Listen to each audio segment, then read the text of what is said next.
I spent all yesterday in the theater. Hey, everybody. Welcome to GameHounds. We're still doing the pre-show. So GameHounds podcast, welcome. It's a pre-show. That means I can, not be professional. Like you ever are. I was about to say when. When are we professional? Touche. So yeah, we got Andrew, who is Andrew. What is it? Schmerglerberg. What? Smurgle-Fergal. Yeah? Smurgle-Fergal. Smurg? Yeah, Smurg. Smurgle-Fergal. Yes. Smurgle-Fergal. Smurgle-Fergal. I think it's Smurgle-Ferg. It's just the last L is silent. Oh. Yeah, it's. Don't come at me about my name. Yeah, I it's know how to an pronounce my E name. at the end of a bunch of French words. He comes from a long line of very proud Smurgle-Fergals.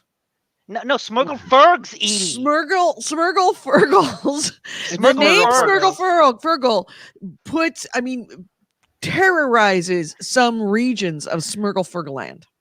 Oh, yes. Mm-hmm. Yeah. Puts terror in the hearts of the villagers of Smurgle-Fergal. When they conquered the land, it was very easy to decide on the name of calling it Smurgle-Fergal land because all you do is just add an "and" to the name. Mm-hmm. Yeah. And we're joined by I'm joined by Internet Challenged. I'm Internet Challenged today. It's been a day with the internet today. So yeah, thank you for the AC Wraith for the reminder. We do have the Patreon. Please, if you're watching this, please subscribe. I got 4 people in the chat room already. Please hit that subscribe button or hit that like button for this video if you're watching on YouTube. Or if you're watching on Twitch, don't forget to subscribe to us, and same thing with Facebook. Go ahead and follow us on Facebook. AC Ray says he is down with Smurgle-Fergal Rock. Down with Smurgle-Fergal Rock. Yep. This is the man with the cats because he missed his introduction. I do not have any cats near me at the moment, so. Although I do have conspiring to murder you in the other room. That's what cats do. Amazing. I want that shirt. Yeah, it's a tea turtle. That's great. Where was it? I was a really great shirt company that had me laughing so hard, and I really wish I wore t-shirts. I don't, but let's see. Surely not every. I was happy. I was wearing one the other day that I like, and someone actually complimented it. I like there that it shirt. is. Yeah, I'm really thinking of getting this t-shirt. And I will share it with you because it is just that awesome. Here we go. I see.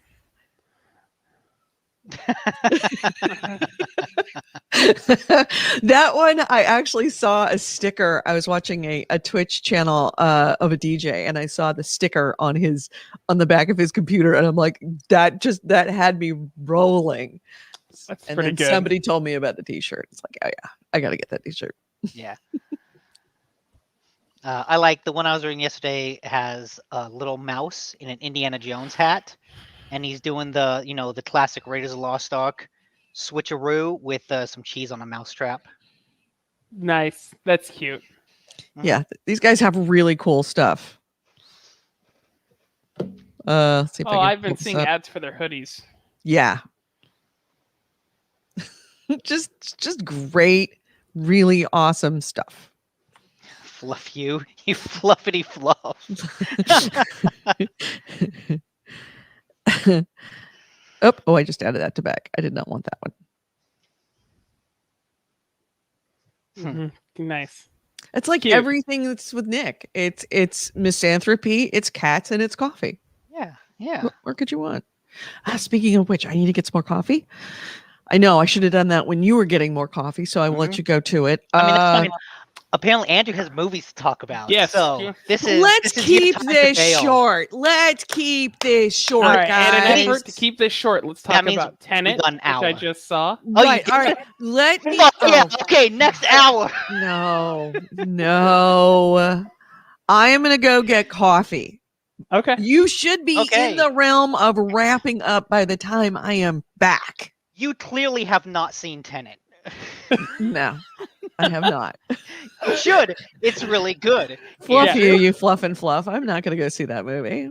Why would I do It's that? because it's good. It's a It's cool good. movie. It's on HBO Max. Watch it. But yes, Tenet. All right.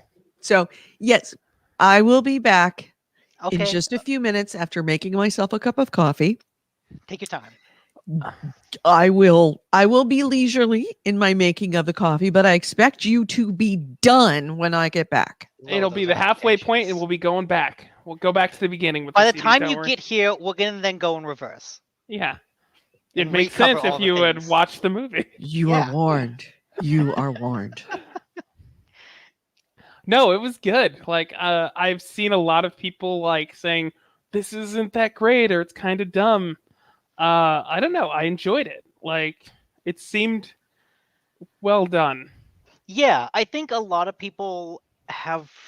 I do think there are some issues with it. For as cool as the reversing is, the final, attack is pretty hard to follow about what's going on. Like, okay, I see some guys in suits going down this way, some guys in, military suits going that way. Spoilers, by the way. Who exactly is fighting who? There's an explosion. Oh shit. Is that a good explosion? Who did that explosion? Should I be worried about that explosion? Yeah, the temporal pincer move, which they're technically correct, but I just want to say that sounds dumb. Adding Yeah. temporal in front of stuff does not sound good. It doesn't make it cooler. It's like Ant-Man. Did you just put quantum in front of everything? Yeah. They I don't know, like the action pieces, the set pieces were all fantastic, and it keeps playing at a quick pace. And spoilers, by the way. At that ending part, he does a thing where essentially you see 4 versions of the same character doing different things. And it's not really explained in the middle of everything else that's going on that's crazy. Mm-hmm. I'm curious to know how hard it was to keep track of what it would look like everyone doing something in reverse. Like how he set those up. So okay, I'm gonna share a screen because I randomly found this at work, and I started watching this guy's videos because they're really good. Someone named Welby Coffee Spill. He just has a bunch of videos that are sort of like the action scenes of Tenet broken down. And so he actually has like a top-down isometric view of like, here's the people going in reverse, here's the people going forward in time, and you can see exactly how they cross paths with each other, how they do everything. And watching that after the fact is like, oh, okay, these are actually very intricately choreographed action scenes. These are really cool. Because it was kind of hard to get those in the midst of it. Yeah. Because, I mean, there's a lot of times where it was like kind of blowing my mind. Yeah, this is pretty good. This is a pretty fantastic breakdown. Yeah. Actually. And what's funny is if you're just watching this cold, it's like, I don't know what the fuck's going on. But when you watch it multiple times and you know the scene, it's like, oh shit. So that's where he came from. That's when he left. And the whole reversing, like actual reversing fight scenes are crazy when you think about like what's happening. Yeah, like the physics change depending on who's throwing the punch and who's doing the flip. Yeah. It's really cool. You'll have to send me this because I am interested in this. All right, what is Okay, this? I will. It's a breakdown of an action scene from Tenet showing both people going forward in time and reverse. Wow. Okay. But yeah, this is found way nerdy. I found the whole thing. Even if by the end I was like, I don't know exactly what's going on, you know enough that like, okay, they're going after a doomsday device. Bad guy has a doomsday device. Good guys have to get the doomsday device. Oh, good guys get doomsday device, and the world isn't destroyed. Like, hey, yeah, we're timey-wimey, yeah, wibbly-wobbly stuff. People have compared it to James Bond, and you do get a sense of that. Of at a certain point, there's a supervillain, there's a hero. You've got to stop the supervillain, and like the specifics of the details aren't super important because the spectacle is so fun. Yes. All right, we're done. And we're done. Can we start the show now? No. One more movie. I watched Suicide Squad, the new one Oh on yeah, HBO the new one. Max. That's right. You were just saying you were gonna do that. It is fantastic. It is Deadpool meets like Guardians of the Galaxy, but rated R. Yeah, it's so much better than the first one. I got bored and stopped watching halfway through the first one, like before they got to the big parts. It's really not good at all. But yeah, the second one is super fun, violent in ways that are fun, and it did a thing that I haven't felt happen in a lot of superhero movie in a long time, where in the big climax, I genuinely thought, I don't know how these people are gonna solve this. I don't know how they're gonna save the day. The big issue, like Starro, feels so far beyond their capabilities that I'm like, I don't know how they do this, but I'm curious to find out how. And it's cool how it all played out. I'm actually going to avoid doing spoilers just because that is super new. Whereas Tenet's like, although to be fair, Starro has been shown in all the trailers. Yes. I loved that in this movie. Like, if you think about the first one, it's a group of gritty characters, villains, fighting this gritty, evil magic mummy. Whereas in this one, it's gritty characters fighting a giant pink starfish. Like, that is perfect for the tone of this movie. Well, what I also liked about it, it started off with them just like, hey, go into this foreign country and destroy, evidence of plans. The plan worked for who they are, right? The first one was kind of weird because it's like, hey, let's send Harley Quinn to fight an evil magic god. Like, yeah, those two power levels don't match. But in this one, the mission actually fit really well with who these characters are and what they could do. And the way in the first one, they spend a lot of time playing up Deadshot, Will Smith's character in this, in Suicide Squad, the first one. He's not in this one, but they just throw you into the action, and then they're like, hey, here's the characters. There's no, like, let's all meet up, and, like, each one of them gets a backstory slowly, and they're all coolly introduced. No, it's just, go. We'll explain some of this as we watch, but here's the characters, listen to the banter, and have fun. Yeah. And which is fantastic. I was impressed for a show called Suicide Squad that it really does kill off characters. Like a vast majority of the team. Spoilers. It's called Suicide Squad. I'm telling you, it lives up to the name in a way that I think people want going in, because the first one really did not. And see, I didn't even know that because I didn't get that far. I think one character died. I on Suicide Squad, the first one, I got to the point where they were getting attacked by a bunch of black shadow creatures, and I tuned out. I was just like, you know what, I'm not into this. Yeah, I saw it in theaters, and so I couldn't leave. Well, I could have left, but I wanted to see the train wreck. And yeah, it was a train wreck. But yeah, if you guys haven't watched it, if you have HBO Max or if you want to go to theaters, be safe with that. I mean, COVID's still a thing. Hopefully you have your vaccine, wear a mask. Yep. Go see it in theaters if you can.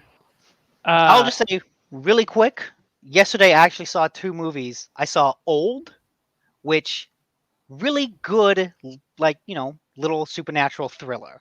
If M. Night Shyamalan going back to what made him like actually really good. Yeah. I also saw Jungle Cruise, and it's kind of just a really watered down version of The Mummy.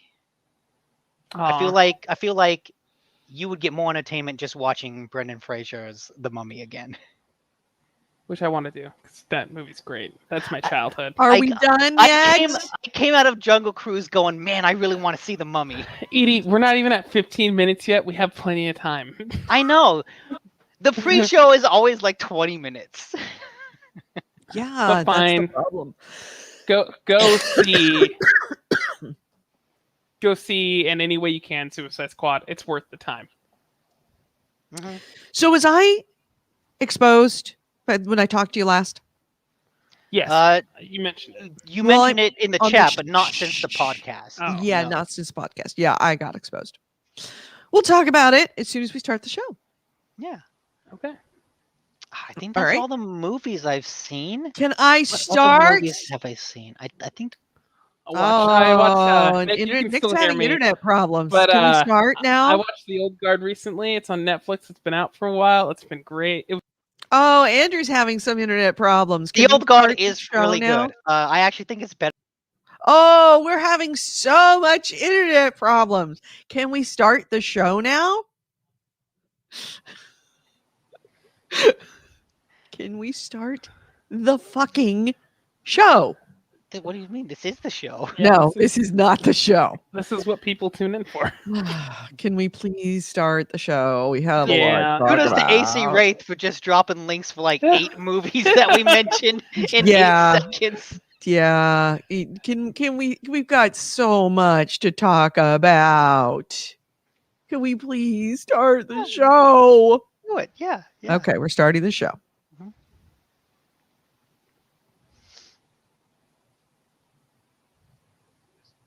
Discusses video games, modern culture, and technology. And these podcasters are big fat potty mouths. If you're younger than 18 or are easily offended, please stop this podcast now. Oh, and your mom says to take out the trash. Do your homework. Shut up, AC Ray. Shut up. Give All right, people what they want. mics are hot.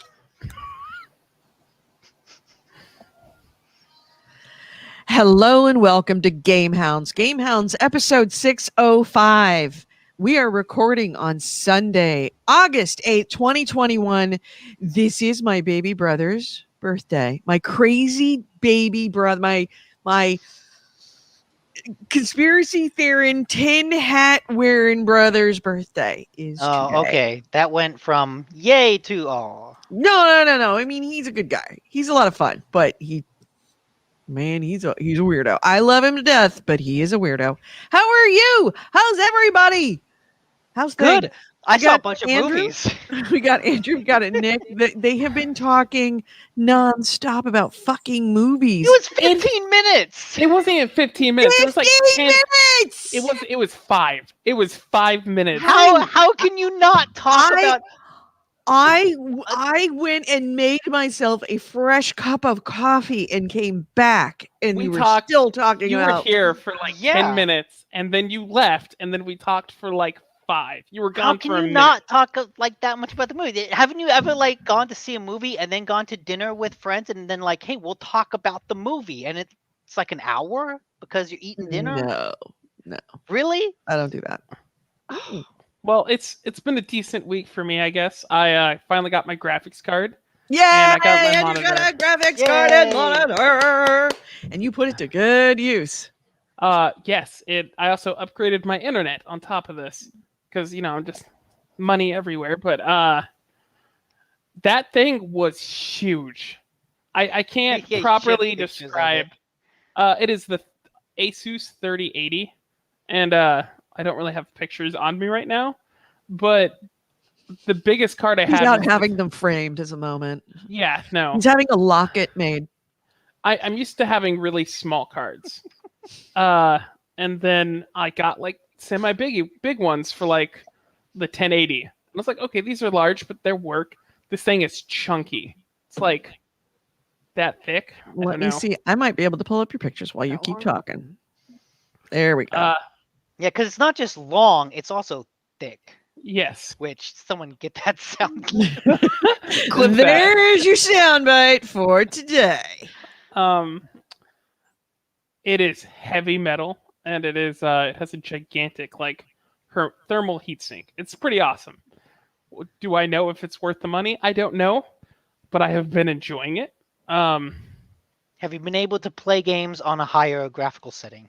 Oh, well, yes, but it's a little weird because I've also increased my resolution to like 2K 1440p. So that is like 4 times as hard to render than, a 1080p screen. Yeah. But yeah, I mean, I'm getting up to the hundreds of frames. However, last night I was streaming like super hard. Like I was I set up my bandwidth to like just be putting out super large amount of data to stream because apparently at 1080p you kind of need that to have a stable stream, and it worked. It was good. However, I got up and walked by my computer and I was like, oh no, it burns. Yeah, that's geez. old versus new. Well, can't you set up that like on your monitor it may be 1080, but the stream will go out at 720? Can't you? Yeah, no, that's what check you have that? to do. Okay, yeah. I have it at 1440. And that 1080 that it was next to was actually a pretty decently sized card. But yeah, it's been good. I played Back for Blood, which we'll get into here soon, at high FPS, and Tarkov. I've been playing that on high FPS too. I need more time with it. Yeah, I mean, there's no scale there, but just know it's large. Mhm. It's a big beefy boy. That's all the same thing, right? Those aren't two different cards. Those are two different cards, yeah. Oh, okay. The one on top then with the 3 fans is the new Yeah. one. And then got a monitor with it, which has been proven pretty nice. I've been playing stuff in HDR, and HDR is cool. It's great. Oh, HDR computer monitor. Yeah, and it was a bundle, so he had to buy this monitor with the. Yeah, I thought it was just 4K. I didn't know it was HDR. No, 'cause- it's 2K. Oh, okay. Because monitors, there's on a lot of HDR monitors. They're getting there. Most of them are becoming that way. Like Okay. the last year or two have been HDR monitors, 2K and 4K. But yeah, I think my stream is better for it. I think it looks a lot better. Like you were watching me play Tarkov with the 1080 and my old internet, and if you watch when now, you were it's- running through grass, it was just almost unwatchable. Yeah, now with improved internet and better graphics, like it's good. Come watch me. I crave attention. Yeah. And you can find him. He is creation underscore chaos on Twitter, on Twitch. So shall we talk about Back for Blood? Yeah. So down. yes, it is available now, open now to those who have pre-ordered. I decided to do the pre-order. Andrew decided to do the pre-order. Nick has not. It opens, I believe, on the 12th. Yeah. Till For- the 16th. Everybody, regardless of pre-order. Okay. So you can play it on the 12th, which was what? Wednesday? What is that? What day is the 12th? It is Thursday. Okay. So yeah, Thursday through Monday, not next week, but the week after. So yeah, you got a good 5 days of it. And we actually didn't really because we played together, Andrew, last night until way fucking too late. Only 3:30 in the morning for me. Yeah, that's true. But I played until 4:30. Well, 4:00 in the morning for me. We didn't ever sit down in between us while we were playing and go, "What do you think?" Yeah, I was kind of saving that for the show. for Okay, the most good. part. Good. I realized that I didn't do that last night. What do you think? Okay, so my breakdown's going to start a little negative. I'll hit the few cons of the game. Mhm. A big deal is going to be diversity in maps. There needs to be enough acts that keep you coming back, because you play through the first act in the beta, and I could see that getting really tiresome really quickly. Mhm. So that's going to be a big component of that is how many maps they have, and then how willing you are to get into the PvP. Because that seems like a big component of the game that they've really hyped up is the PvP side of things. Which I'm never going to do.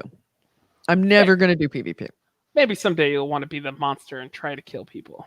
Like be the... Oh, yeah, zombies. maybe. Yeah, I mean, I did enjoy that with Left 4 Dead 2. No, Two, original. Was the original have? I don't think the original had PvP. Are you sure, Brand? It sure Mm, seems... Really? I feel I'm like that's such a remembering... I know Left 4 Dead 2 for sure Core has part it, of so it. maybe one may I think have it. one did have it. Yeah. There are a collection of weapons that you can use, but once again, like while there are several, they mostly function the same.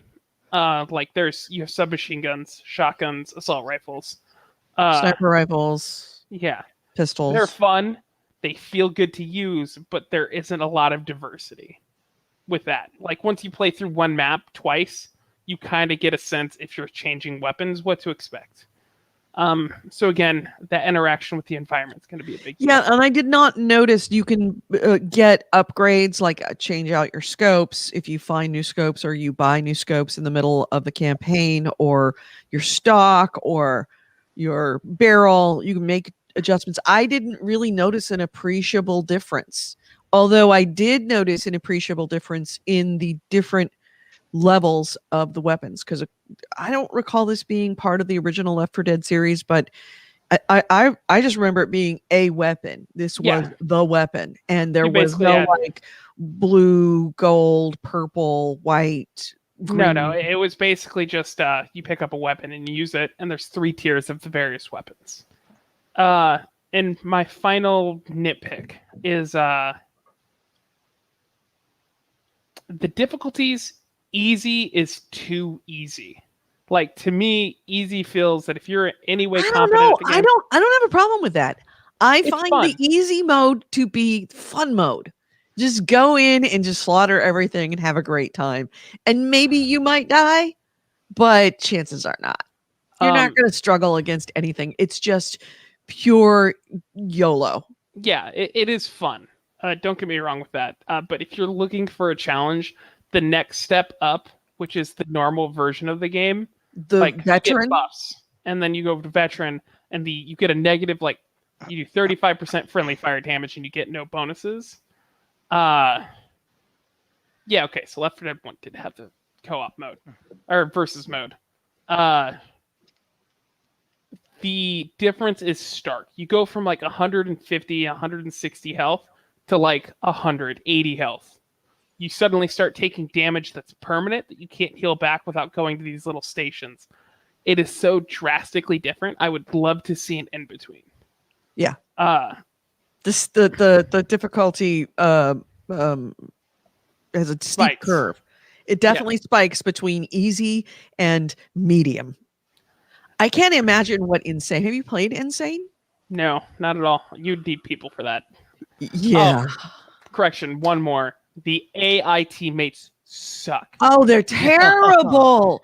The AI is so bad. For your teammates. The zombies react as zombies would. It's not a big deal. Yeah, but your teammates, I remember dying when we were playing in the veteran mode, and I went down 3 times or 4 times, whatever, 3 times.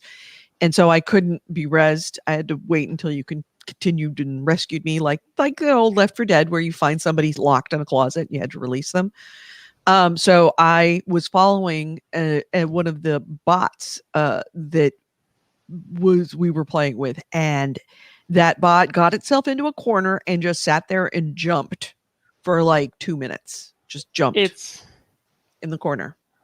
My biggest issues with the AI are that when you have friendly fire, they often step in your way, like constantly. Yeah. But on top of that, in Left 4 Dead, AI, because they knew that they couldn't, make it human, they have a shit ton of bonus health compared to a player. Like, they just, 90% damage resistance.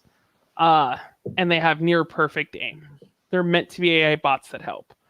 I don't think that the AI had perfect aim in Back 4 Blood, and it has the same health as a person. So they're constantly getting in the way or getting trapped on stuff, and then they go down super easily. It's really frustrating, honestly, with the AI. Right.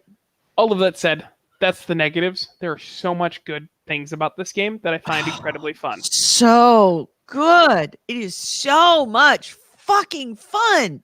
And that's the biggest thing. It is co-op fun. If you have friends, or if you want to play it alone and you like this kind of game, but especially if you have friends, it really leans into that. And it is a lot of fun. It is a lot of fun. It gives you all the feels. Maybe not of Left 4 Dead 1.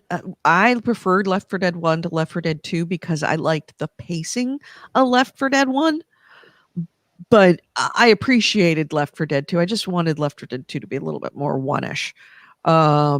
It does not have the Left 4 Dead 1 pacing. It has the Left 4 Dead 2 pacing, but it is super, super all the feels of Left 4 Dead 2. And it's made by the same people who made Left 4 Dead 1, Turtle Rock Studios. They also made Evolve, which deep place in my heart for that game. I know. And not gonna lie, it is Left 4 Dead. It is as close to Left 4 Dead as you can get. It is a spiritual successor. It is Left 4 Dead 3. That is not a bad thing. I think that's what everyone wanted out of it. Yeah, and that's what you kind of get. Is there, and I don't know if you would know this from the beta, is there an equivalent of the AI director? I don't know. I don't think so. When we were playing, you don't really get charged by hordes unless you activate them. Okay. So it's not like this constant press of zombies from Left 4 Dead in that way. Okay. Oh, yeah, I I remember bring up my Twitch. I mean, we have my own gameplay now. Oh, really? I guess I could go to. Well, no, because I can't do it off of Twitch. Twitch is not great for that.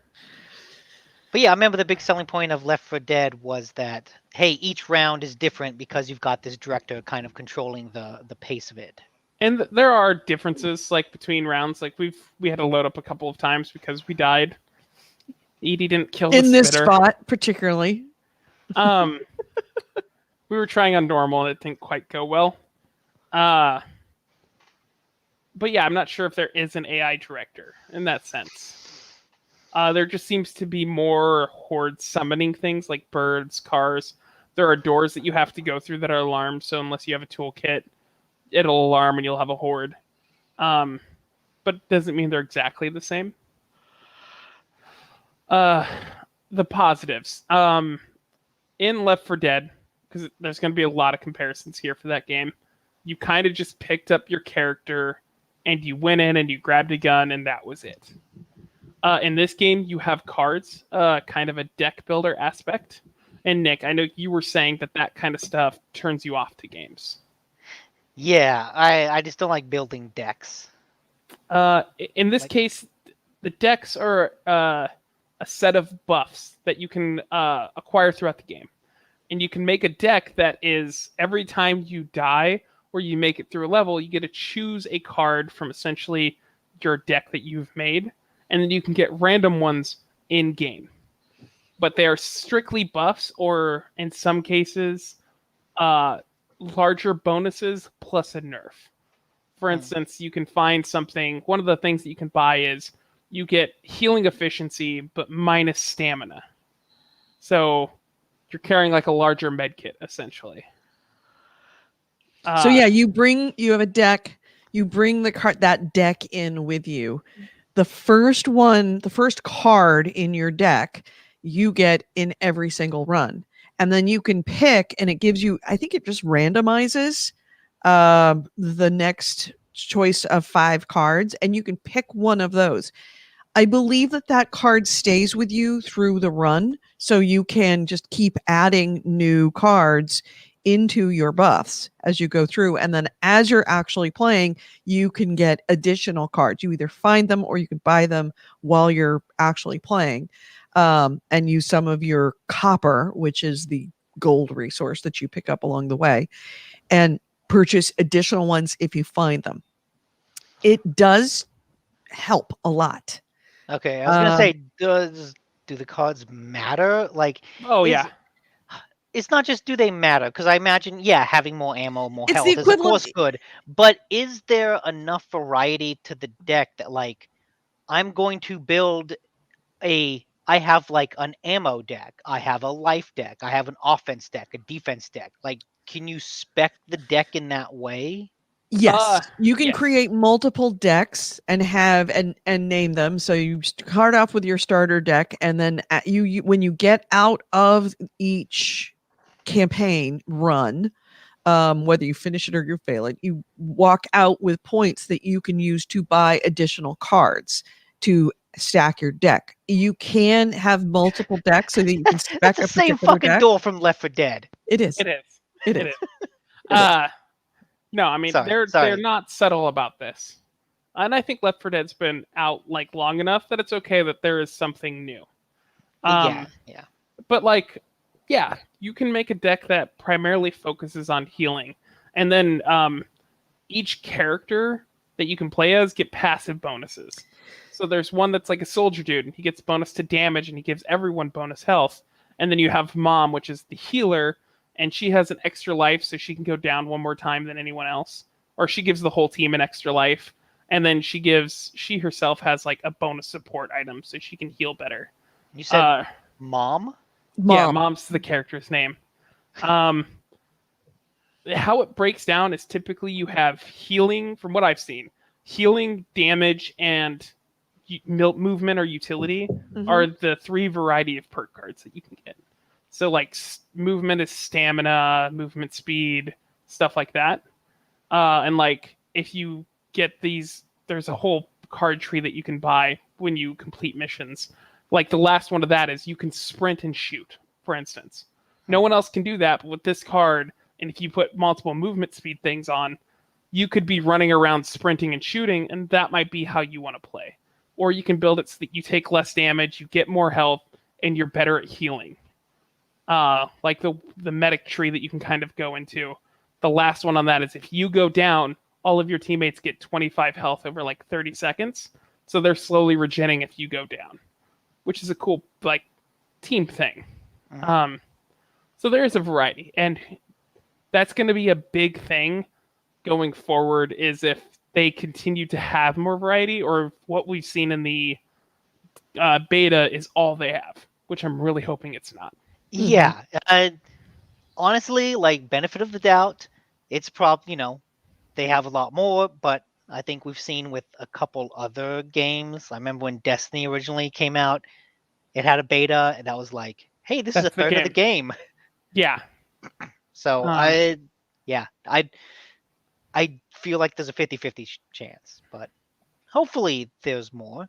But that's great though, because it can make you feel like you're building your own character, whereas Left 4 Dead, it was just you choose and you go. Yeah, I guess that's the part I'm most curious about is how that actually feels in terms of character creation. Does it actually feel like a character creator?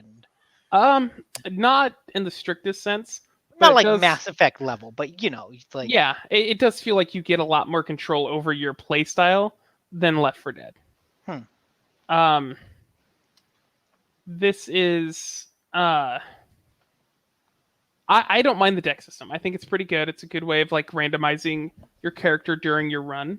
And I think it's fun. It's all about variety though. There's something else I was gonna say and it completely like disappeared from my mind. So Edie, you feel free to talk. Let's see what else. I can't think of everything. We kind of covered it all. I didn't mind the deck building. I liked it. I think thinking about it like a deck is not really fair. It would be the equivalent of a perk system. But you actually get to pick which perks you're bringing in with you and then acquire more perks the more you play. It just happens to be they characterize it as a deck. Okay. I did remember what I was going to say. There's a massive emphasis on co-op that I think the first Left 4 Dead doesn't have. By allowing like the perk decks and stuff, you give team bonuses. So you can kind of also like work with people to build a team and kind of what you want out of it. But also while you're playing, you can always drop your copper for other people and your ammo for other people. Right. In fact, I've been doing that when I've been playing with random groups, is that at the beginning I because I'm always running out of ammo, especially if I've got a shotgun. I will drop all of my ammo at the beginning of each level. So, and then all of a sudden they were all like, oh, and they start dropping their ammo. And of course we end up not having to buy as much because we're sharing the ammo. And there's 4 weapon types. There's assault rifle, like rifles, snipers, shotguns, and pistol/SMG ammo. So technically, if you have people playing together, every different person can be using an ammo type. And if you run out, you can have your friends throw down ammo for you. Yeah, and so there's also a possibility that you can pick up ammo that you can't use. Yes. So it's worth it to drop it. Absolutely. And in safe houses, you can like go to this little shop and they'll have 2 cards that are like team bonuses. So you can upgrade how many offensive items, so how many grenades you can hold, or you can increase the power of the grenades. And it varies with like support items or quick slot items, which are like toolkits, stuff like that. So if you at a point where you're like, okay, I don't need any of this stuff in the shop, but I have like 1,000 gold, you can be like, hey, anyone want to give me like 500 so I can buy these team bonuses? Right. The special infecteds are slightly different, but of the same genre. One of them is clearly the boomer. I saw one that looked like a tank. Right, yeah. The spitter is, I guess, sort of like the hunter. No, because it doesn't pounce. It doesn't pounce on you. Now, it doesn't really have a hunter equivalent. But they do have one that has a big claw on it that will grab you and hold you, and then somebody else has to kill it. But while it's holding you and crushing the life out of you, So named the Crusher. is it called the Crusher? I remember like the thing about all the special infected. We just call them Armsy. Is that they were designed to separate the group, right? You've got the guy who could latch you with his tongue and drag you away. You've got the person who pounces on you and pins you while everyone else walks away. You've got the spitter that can like create the blockade. You've got the suicidal boomer that just blows up. Yeah, and starts a horde. Does the special infected kind of built with that same mentality of we want to separate the players? Not really. I'd say no, but they're also designed, the way they're designed allows there to be more at once. For instance, we were constantly fighting more than one Armsy or like the Exploder. Okay. And if the Exploder gets too close, it doesn't like acid you. Like in this clip right now, you see 2 of the Armsy guys. Like that doesn't happen in the other one. So they're not quite that bad, but there are a few that will lock you down. Like the Armsy, if it grabs you, it'll keep you in your spot. Mm-hmm. There's one that'll spit goo that'll lock you down. Someone has to come up and melee you. So there are some of that, but they're not really, they're more like priority targets. When they show up, you deal with them as fast as you can. And then you have like the Exploder, which doesn't acid you, but if it explodes, it'll knock you off. And for instance, I got an Exploder on that bridge last night, and I flew off the side, and someone had to come get me. Yep, I had the same thing happen. But yeah, so they're not really meant to split up the group as much as be a priority target that you have to deal with. Okay. And then, of course, in the PvP, the monsters will have their own perk decks. So, like, you will have to deal with that as a thing. But yeah, it is super fun. And it's okay with a random group. The cross play, I played PlayStation, you played with a PC. With the PlayStation 5, the haptic feedback is really, really interesting. Each of the guns feels very differently. It pulls differently. And most importantly is the melee weapons all feel different. Like when you swing a machete versus swinging a fire axe, the fire axe is way more difficult to swing. Like it pushes back on you a lot more and it's harder to do. Whereas the machete just kind of like, shoot, you can feel resistance, but nowhere near. So they've done and then of course your heavier weapons, the pull on the trigger is going to be harder than say a Glock pistol. Glock pistol is going to be pow, pow, pow. The other one's going to be, I got to work at it a little bit to pull it. That's cool. Yeah. The crossplay seemed to work very, very well. I will say that when you do crossplay with PlayStation over and a PC in the random groups, there's not a lot of chat going on, which can be troublesome.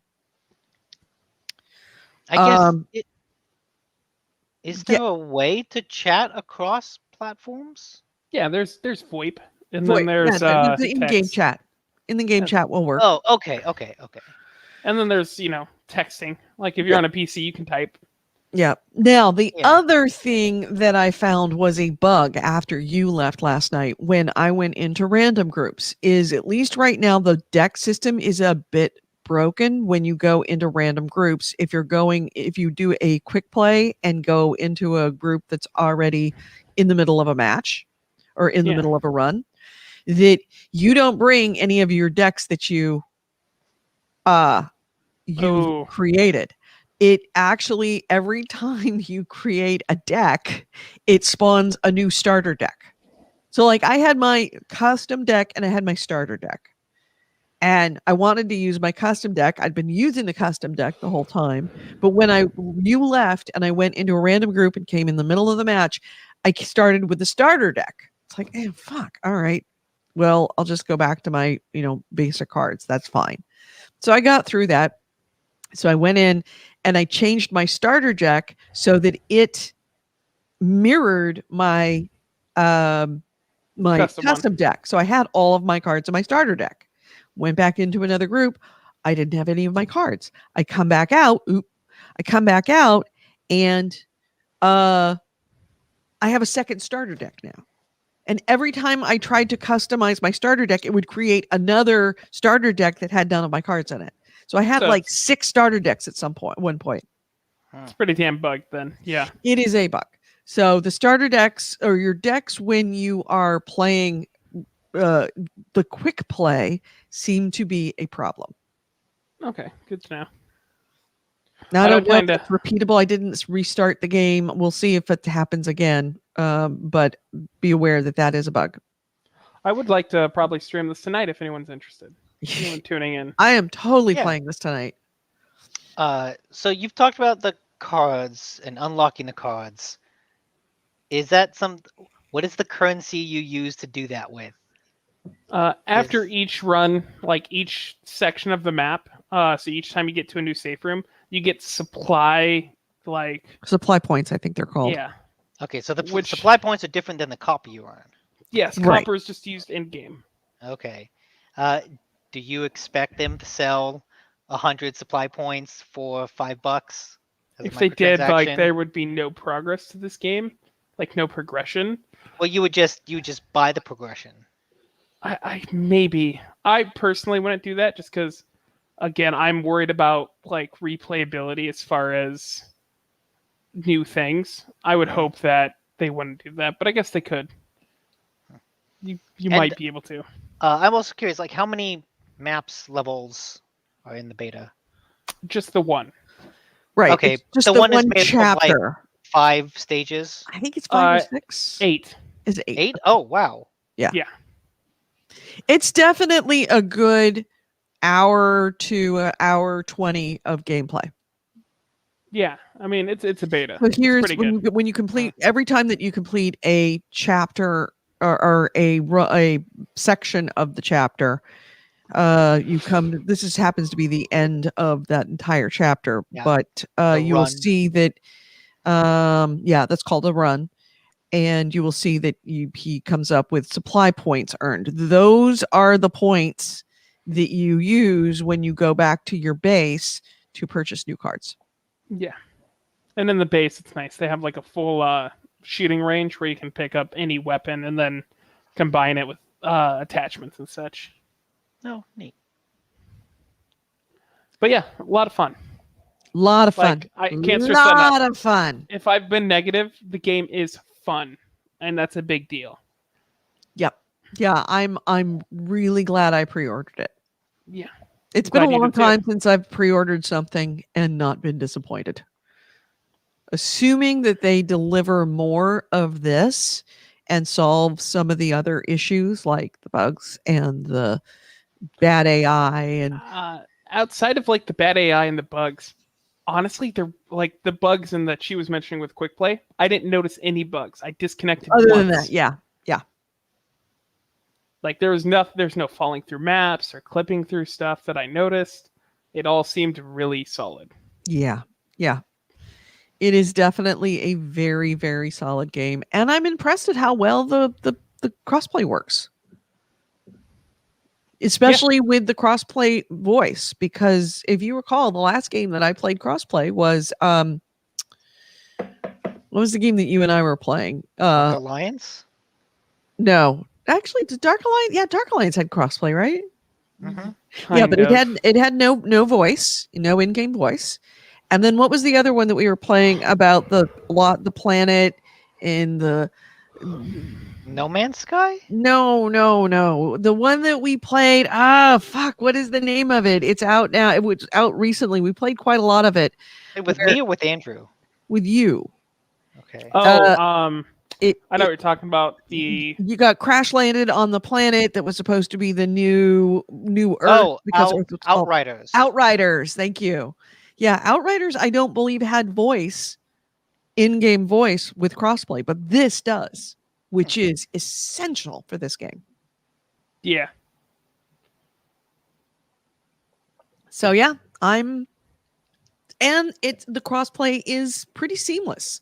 Unlike with Outriders, where it was, in order to actually matchmake in that game, it was really fucking hard and did not work very well. Granted, this is a beta. It is the limited beta, meaning it is only people that have pre-ordered. I had no problems finding games. Caveat to that. Apparently, there's a Twitch drop system where if you go watch certain creators who are playing the game, you can get a pre-order code. Oh. There's a chance for you. It's random, though. Nice. Wait, what does that mean? Does that mean you get the game for free? No, you just get to join the beta. You get to join it a couple days sooner. Okay. No, you don't get the game for free, or I wouldn't have bought it. I'd just be sitting there like 4 screens open on Twitch. That's what I was thinking. But yeah, if you enjoyed Left 4 Dead, if you've been wanting more content, this is the game for you. Yeah, absolutely. It is everything we wanted from Valve and could not get, because that's the way they work. Because they never make a 3. Because they never make a 3 of anything. Which they could have just made this. Then it's not a 3; it's a 4. Yeah. Just skip the 3. Yeah. But that's pretty much the only game that I've played outside of Tarkov, and no one wants to hear about how I've been getting abused lately. So we're good. Yeah. So Nick, what you been playing? Just more of the games that I played last week. The stained glass jigsaw puzzle game, Glass Masquerade. I did all the puzzles there. Basically completed the whole thing. And I still think that's a really cool jigsaw puzzle game. And I'm curious to follow up to see if they've made anything else, because I think those are fairly old games. I need to do that. And then I finished Lost Horizon, the kind of adventure point and click game, which I still think is a very good adventure point and click game that actually manages to balance the mysticism of, hey, I'm looking for some ancient lost thing, with the grounded adventuring that you usually get from these type of things. I think a lot of games don't hit that balance really well. Indiana Jones is grounded for the most part, and then there's a little bit of mysticism at the end. But games usually go further because, you have to fight something. They're just longer. You need more enemies. And so you get into like Uncharted, where all of a sudden you're fighting blue monsters. And I think this game works. There is like a mystical thing in the climax, but it doesn't become overwhelming. And what is nice is there's an option in the menu that is just other games by the developer, by the team. And so I saw the sequel, and I guess they have another series of point-and-click adventures called The Secret Files, which I'll have to follow up on and see if they go on sale. So that's neat. I want to follow up because I think it's a good adventure game, and yeah, I want to play some more by this team. Yeah. So anything else before we move on to news? Wow, so few. I mean, we had a lot to talk about with games, but at the same time, No, we basically just did a long review on one game. Yeah. Yeah. I mean, I usually play more. Like I said, I've been watching the Olympics a lot and enjoying it, and they are now over. So I will. Oh, I guess Blood Reaper was curious. Do you know how many golds America won Last I saw it was like 38. out of? Is that a lot? Is that a little? It's tied with China for the most golds. 39. Okay. I think we have. I think that put us on top of total medals and gold medals.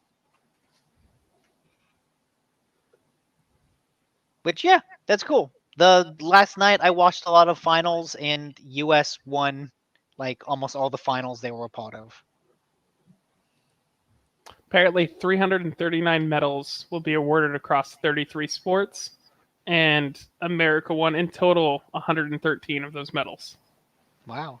So Oh, third. sorry. There is one thing that I want to talk about because I've noticed it with the Olympics. So I was several months ago, like 6 months ago or so, I was talked about a free iOS climbing game called Crux, Crux.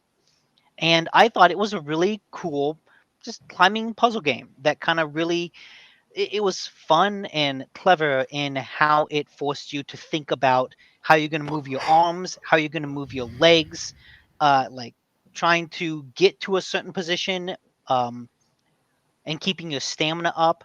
And I thought it was a really neat game. I was watching the sport climbing competition in the Olympics, and part of that is something called bouldering. And the way that worked in the Olympics is the contestants don't see what they're going to climb ahead of time. They have 2 minutes to study the wall and try to find the best route up, and then they have 3 minutes to try to get to the top. This is the speed climbing, not the bouldering. Oh. Um, uh, but what's interesting about the bouldering is how similar it felt to Crux, the game. Watching these people, you know, stare at the wall, trying to puzzle out the best route through it, and then climbing up and doing all the same things of, oh, I'm gonna try to put my leg here, and my arms are getting tired as I get near the top, so I need to relax it a little bit. Just the process of climbing those specific things. uh I have a newfound respect for the game Crux because at the time that I played it, I just thought it was a really neat, well done game. Now looking back on it after having watched actual people do bouldering, I think the game Crux does an exceptional job at actually capturing the thought process and the pace of bouldering. So, yeah, I think it's still free on iOS, and I still recommend that. And yeah, like I said, newfound respect for that game because, like, oh, holy shit, this game is actually super accurate to what it was reflecting. That's pretty cool. Yeah, yeah. It's neat when you see something that makes you look back on a game and like the game more.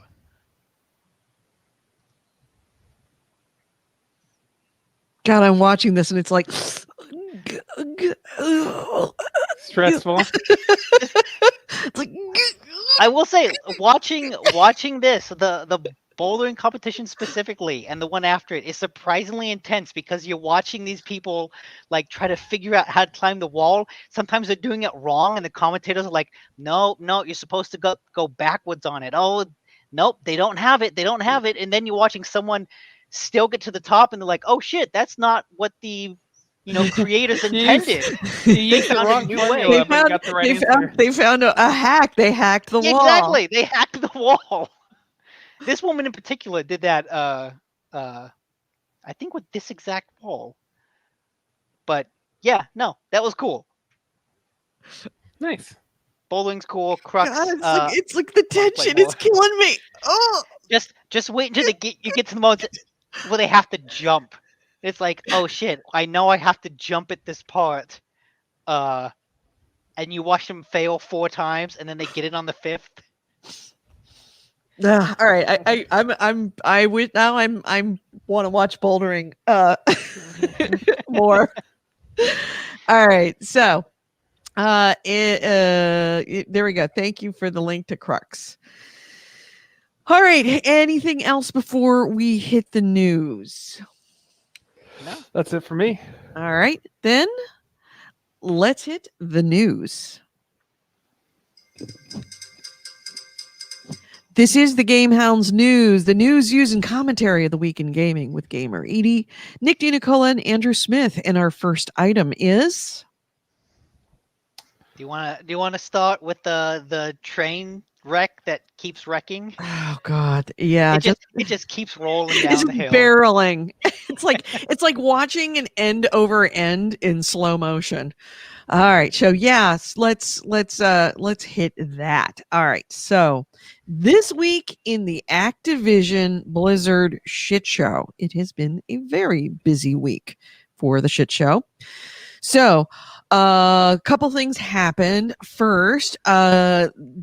Allen Brack, the president of Blizzard, left the company.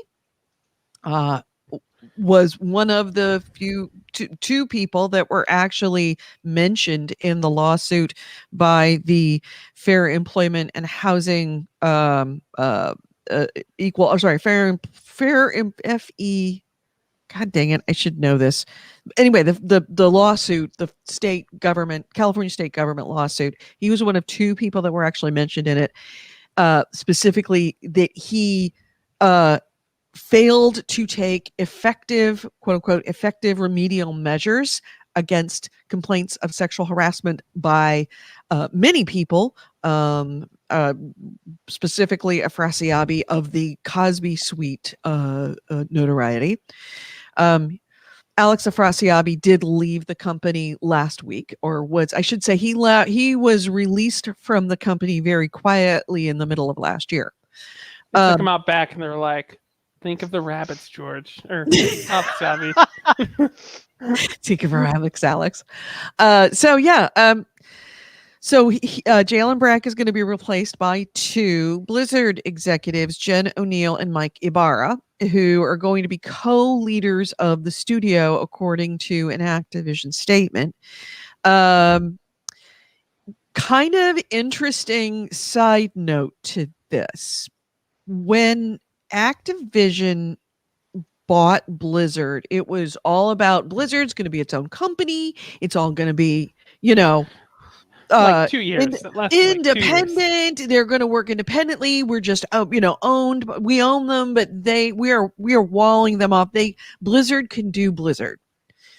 Well, it is kind of curious that the Mike Morhaime, who was the CEO of Blizzard at the time of the sale, retained the title of CEO. In 2018, when he left the company, his replacement was J. Allen Brack, president, which is not a CEO. It is below a CEO. Then, now we have two people replacing J. Allen Brack who are co-leaders.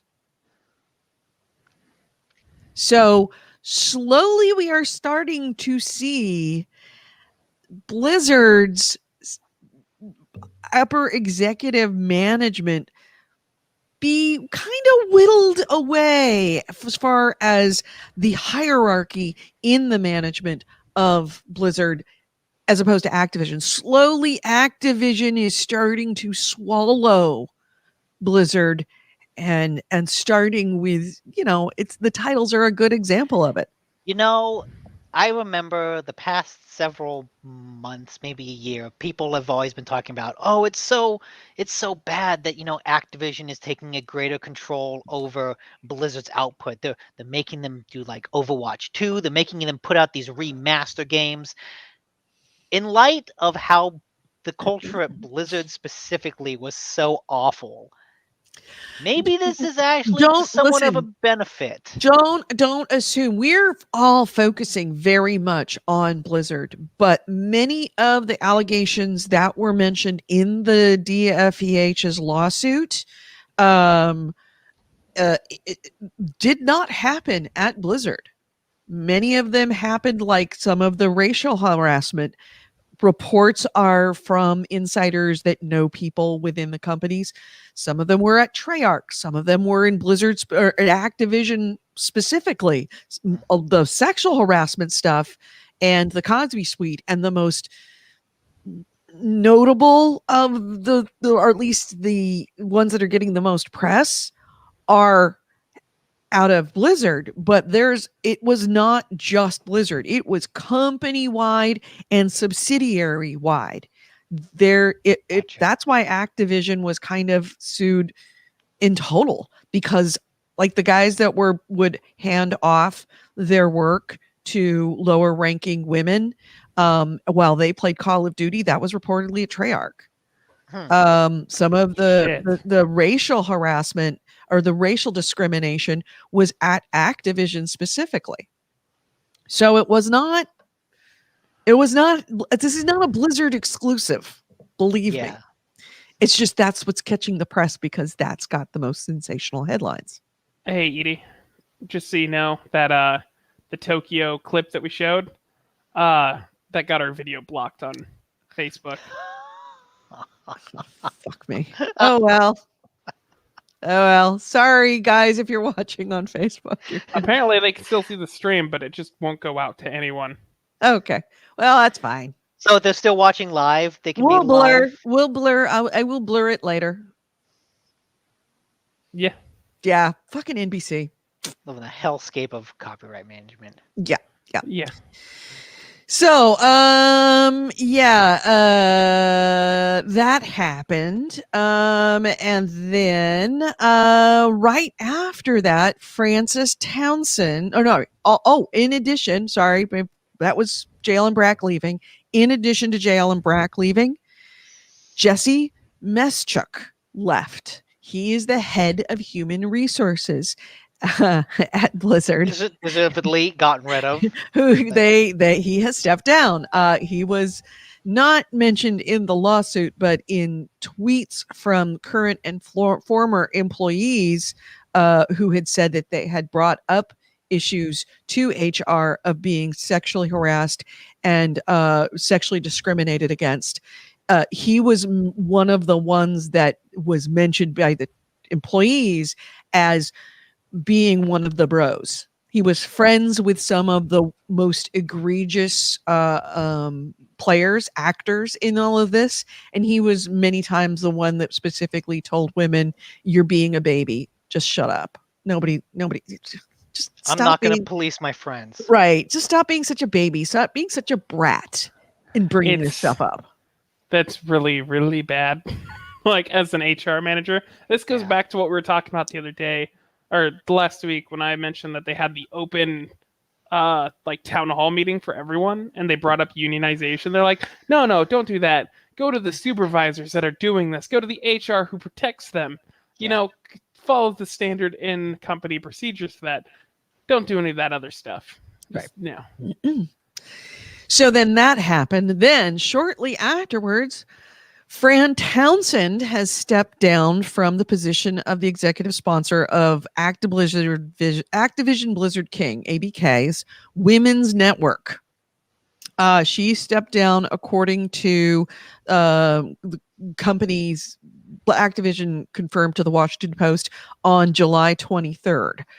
So she backdated it, but she has stepped down from that position. That was one of the demands in the employee letter, that she no longer be running the Women's Network, the ABK Women's Network, a networking group for women to, kind of work together to promote women in the company. And she was ahead of it. And if you recall, she was the one who not only, I suspect she was the one who wrote Activision's initial response, which was, "Nothing is happening here. How dare you bring this up? This is all factually incorrect and completely specious."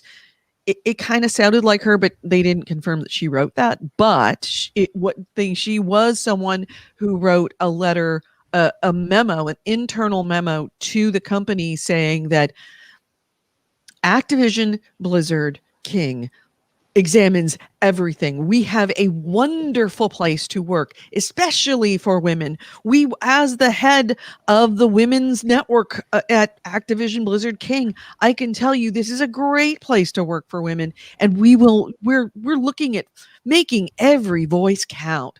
Yeah, so they demanded she step down after her statement, and she has.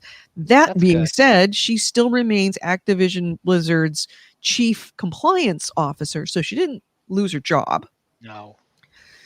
Parenthetically to that, Fran Townsend, she came to Blizzard from the United States government. She was the Bush administration From the- specifically. Bush Okay, administration and was a torture apologist, or should we call it enhanced interrogation techniques? I'm gonna say this in the- apologist. Warning, I'm going to say this in the worst possible way, but Blizzard was literally like, shut up, stop talking, go sit back down. You're saying too much. Yeah. To the woman that was speaking out, Yeah. like their spokeswoman. I saw something funny that I guess on Twitter she's blocked a lot of people, or she's made the Twitter private. Yes. So And then I've just seen people joke that, oh, in the Bush administration, you were fine with everyone calling you, a torture apologist, but now, you get a couple gamers going, oh, you're defending harassers and you can't deal with that. yeah. You keep it public for the torture. Yep. To be fair, the people who get angry about torture are way less toxic than gamers. Good point. Yes. Okay. So, but yeah, so how that happened was Fran Townsend, in the "what were you thinking" moment of the week, decided it was a good idea to tweet about a story out of the Atlantic called "The Problem with Whistleblowing." And it was a opinion piece out of the Atlantic about this culture of whistleblowing becoming toxic to companies. And she thought this was a good week to put a tweet out that she literally said the problem with whistleblowing. Who the fuck wrote this? That if you're defending companies from whistleblowing, which implies that the company was doing something wrong. Let's be very clear about this. They were keeping a secret of wrongdoing. And you're like, man, these people are whistleblowing too much. Go fuck yourself. Yeah. So even if it was something she just kind of randomly posted, it was a very poor decision-making skill exercised at that moment to tweet it out this week. It Those did not optics go are bad. well for her on Twitter. She started getting heat from the Twitterverse uniformly for doing that. And at that point, she began to systematically block every person who even mildly criticized the wisdom of putting the tweet criticizing whistleblowers on her personal Facebook feed or Twitter feed, when the company, of course, is in the middle of a scandal about her department not listening to the victims of sexual harassment. So the people she started blocking were journalists, developers from outside companies, from current employees of Blizzard and Activision, and from former employees of Blizzard and Activision. So eventually it got so bad, and then of course her blocking started getting her more churn in the Twitterverse. Eventually, under the tsunami of all the criticism, she nuked her account. So yeah, she no longer she nuked all her social media accounts. So much for Every Voice Matters. I remember we had a little argument last week where you were like, we need more women in these positions. And I said, yeah, not that woman. Once you get up to a certain position, you're just universally an asshole. It's about making money and like. I think making sure you keep your job. Frances Town said, I'm going to put her on a pedestal as like, she's right up there with Betsy DeVos. There's Yeah, not all women. Yeah. Sometimes to get to a certain point at a certain company, you just need to be a shithead. Yeah, you need to be willing to stab everyone in the back and look out for the best interests of the company before anyone else's. Yeah. Maybe you're right. Well, anyway, Activision did confirm that she stepped down from the company's women's network, but she still retains her job. Then it got more interesting because sponsors started fleeing Overwatch and Call of Duty. T-Mobile apparently pulled out support for the professional leagues for both Call of Duty and Overwatch. The websites for Overwatch and Call of Duty now no longer have references to T-Mobile at some point. They don't know when it happened. July 21st, they were there. July 31st, they were not on the website. The 20th entry period for T-Mobile's Call of Duty sweepstakes has quietly been canceled. And team members from the New York Subliners, which is a Call of Duty team, appear to have taped over their T-Mobile logo on their jerseys. So they've pulled all support. T-Mobile is just like setting fire to that whole field. Just like, don't Honestly, mention us. We don't want to be associated anywhere. Anyway. Oh, you can't change your uniforms. That's fine. Tape over it.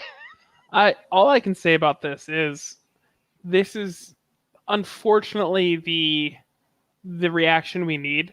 Blizzard needs to lose money for this. Advertisers need to pull out, and we're about to go into the second bit of the another lawsuit that they're going to have, and it's going to be the only thing I think Blizzard is going to listen to as far as making substantial change. This is where the rubber is absolutely meeting the road. In addition to T-Mobile, Coca-Cola and State Farm are both reassessing their partnerships with Activision Blizzard in their Overwatch leagues. This is according to statements made to Kotaku and the Washington Post. So State Farm has requested that Activision Blizzard stops running State Farm ads during this weekend's Overwatch League matches. Spokesperson for State Farm said, quote, "While the details of our marketing decisions are proprietary, we can confirm that we are in the process of reevaluating our limited marketing partnership with the Overwatch League and do not have any ad placements with Activision Blizzard or their properties."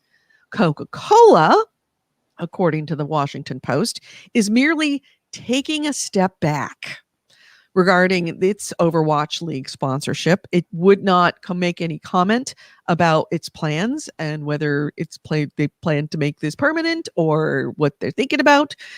Kellogg's has also pulled its ads from the Overwatch League, but they've been very much more specific about why. Quote, "We find these allegations troubling and inconsistent with our commitment to equality, diversity, and inclusion." This comes from Kellogg's spokesperson, Chris Bonner, in a statement that was given to Polygon. While Activision Blizzard has announced plans to address the challenging issues it faces, we will not be moving forward with any new programs this year, but will continue to review progress made against their plans. It's interesting that a lot of this is coming from Overwatch League, because I know the Overwatch League has already gotten really shrunk down by Activision, and if they lose a bunch of sponsors that make it not profitable, I wonder what the future of that game even is, because Overwatch 2 is so far out. That game hasn't gotten a lot of update. It was a huge game that has really faded in popularity and like knowledge base. It's Culture, the public eye. Yeah, culture. And so with this too, that's making it even less financially viable to keep going. Right. I'm curious. That was a game that they didn't update enough. They didn't add enough new characters or change anything meaningful. So yeah, over 4 or 5 years, it eventually just. I mean, the problem is they announced Overwatch 2, and then all the content they were going to add to Overwatch 2, but they announced Overwatch 2 2 years ago.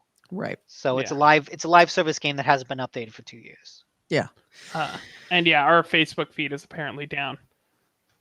So. Fucking somebody had to fucking mention bouldering. But the thing is, I was saying good things about it, and you watching it were like, "Oh, this is cool. I should watch more of this. I like what I'm seeing. I should go to an NBC affiliated app or channel and maybe watch more of it. I'm spreading the good word of Right. the Olympics, and they're But like, nah, don't do that shit. You We don't watched a want minute- new people coming. You watched a minute and 16 seconds of it, and they're like, nope. Yeah. They give the exact amount where they're like, God nope. forbid you might watch enough and be, oh, hey, that's cool. Where can I see more? Nah. Facebook. Oh, Facebook, where you can tell people to take ivermectin to cure COVID, but you can't play a Yeah, minute and 30 exactly. seconds of NBC's Olympic coverage as a news item, I mean, look, it's as there's commentary. let's be honest, there's not a single good thing on Facebook. Yeah, I'm honestly, like, I'm not heartbroken. I wish we could shut down just the Facebook live feed and turn it back on, but I don't think we can without shutting down the whole show. So, I think I can. but yeah, moving on to like the next. Let's see if I punishment. can. I'm going to try and remove the Facebook feed since it's not even up anyway. Yeah. Okay, Okay. so while you do that, And then while we do that, actually, let me do this as soon as I'm done with this last thing, because of course I still have to talk. Because the Activision Blizzard suit show is still going. Here's the latest one. Activision has a new lawsuit because of the old lawsuit. So this would be lawsuit number 2. Lawsuit number 1 was the DFEH lawsuit. This one is coming from investors. It is a class action lawsuit filed on Tuesday in the U.S. District Court of Central California on behalf of investors for Activision's alleged intentional failure to disclose its ongoing problems with sexual harassment and discrimination. So in kind of layman's terms about it, if investors had known to the extent of the problems at Activision Blizzard, they would not have invested in the stock. So the suit covers anyone who traded in Activision Blizzard securities between August 4th, 2016 and July 27th, 2021, which is when the lawsuit was filed, the DFEH lawsuit. And not only names the corporate entity Activision as a defendant, it also names the Activision CEO Bobby Kotick, CFO Dennis Durkin, former CFO Spencer Newman, and 3 executives who the suit states were instrumental in spreading false information. So the legal issue in this one is every year in its investor statement, corporate statement, there is a section of it called the SOX certification, SOX. The SOX certifications, it stands for the Sarbanes-Oxley Act of 2002. And this was legislation passed to protect the public from erroneous and fraudulent activities by publicly traded companies. Every year, companies have to release a SOX certification signed by executives of the company, disclosing any potential legal issues, investigations, audits, or anything else that's going on that could affect the value of the business. Every year since 2016, Activision has included a SOX certification in its public, its corporate paperwork to investors that says, quote, this is their SOX certification. We are party to routine claims, suits, investigations, audits, and other proceedings arising from the ordinary course of business, including with respect to intellectual property rights, contractual claims, labor and employment matters, regulatory matters, tax matters, unclaimed property matters, compliance matters, and collection matters. In the opinion of management, after consultation with legal counsel, such routine claims and lawsuits are not significant, and we do not expect them to have a material adverse effect on our business, financial condition, results of operations, or liquidity. The second sentence in that is problematic because this class action lawsuits lawsuit claims that Activision Blizzard and its executives were aware of the company's rampant sexual discrimination, workplace harassment, racial discrimination, the whole works, obviously, everything named in the lawsuit, in the DFEH lawsuit, during the periods that they issued this SOX certification, where they said, we aren't aware of anything that could affect the company materially.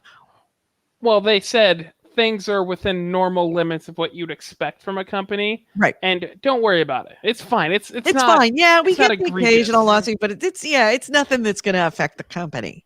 So yeah, the investors, the claim of the investors, at least in this class action claim, says that the SOX certifications were issued and knowingly left out information about this rampant sexual, racial discrimination, harassment, toxic culture that was a breeding ground for lawsuits like the DFEH. Mm-hmm. And if they weren't aware, should have known. Especially But because when they certify that it isn't there, then that puts the duty on them to know these things. I think they have a strong case here because Oh yeah, they do. we've seen time and time again, and I've said this before, of companies having this issue with sexual harassment. Someone, Kotaku, Polygon, Bloomberg, someone makes an article about it. The company says, okay, we'll change. Riot did this, Ubisoft did this. The fact that Activision Blizzard played it and said, no, it's fine, got to the point where the state got involved. And again, the state getting involved escalates things to a degree that that the games industry just hasn't seen before. Right. And so that by itself means, okay, this got really bad. And, you said things were fine, but all of a sudden you are now a defendant in the biggest sexual harassment lawsuit the industry has ever seen. Yeah. And so it's particularly egregious in that regard. All right, I have removed the Facebook thing. Yep. So yeah, that's where we stand right now. Is we got lawsuit number 2.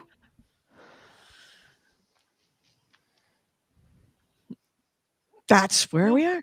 Yeah, good. Want to see more fallout, more punishment, more. So I will continue to watch this very closely. Clearly, I do on a daily basis. I check in with the Activision Blizzard shit show, and I have a feeling that this banner right here that I got in our queue is probably going to stay in our queue for a really long time. All right. Well, speaking of shitty bosses. Yeah, give it. I want the details on this one. So this is surprising because Fulbright co-founder Steve Gaynor has been not just accused of employee mistreatment, but found guilty enough that he has been essentially removed and stepped down from actively working with his team. And that's kind of a surprise because Fulbright is an indie studio that made Gone Home and Tacoma and these games that are very much about diversity and inclusion. But to his credit, I guess, none of the things against him are sexual in nature. He's not out there harassing anyone.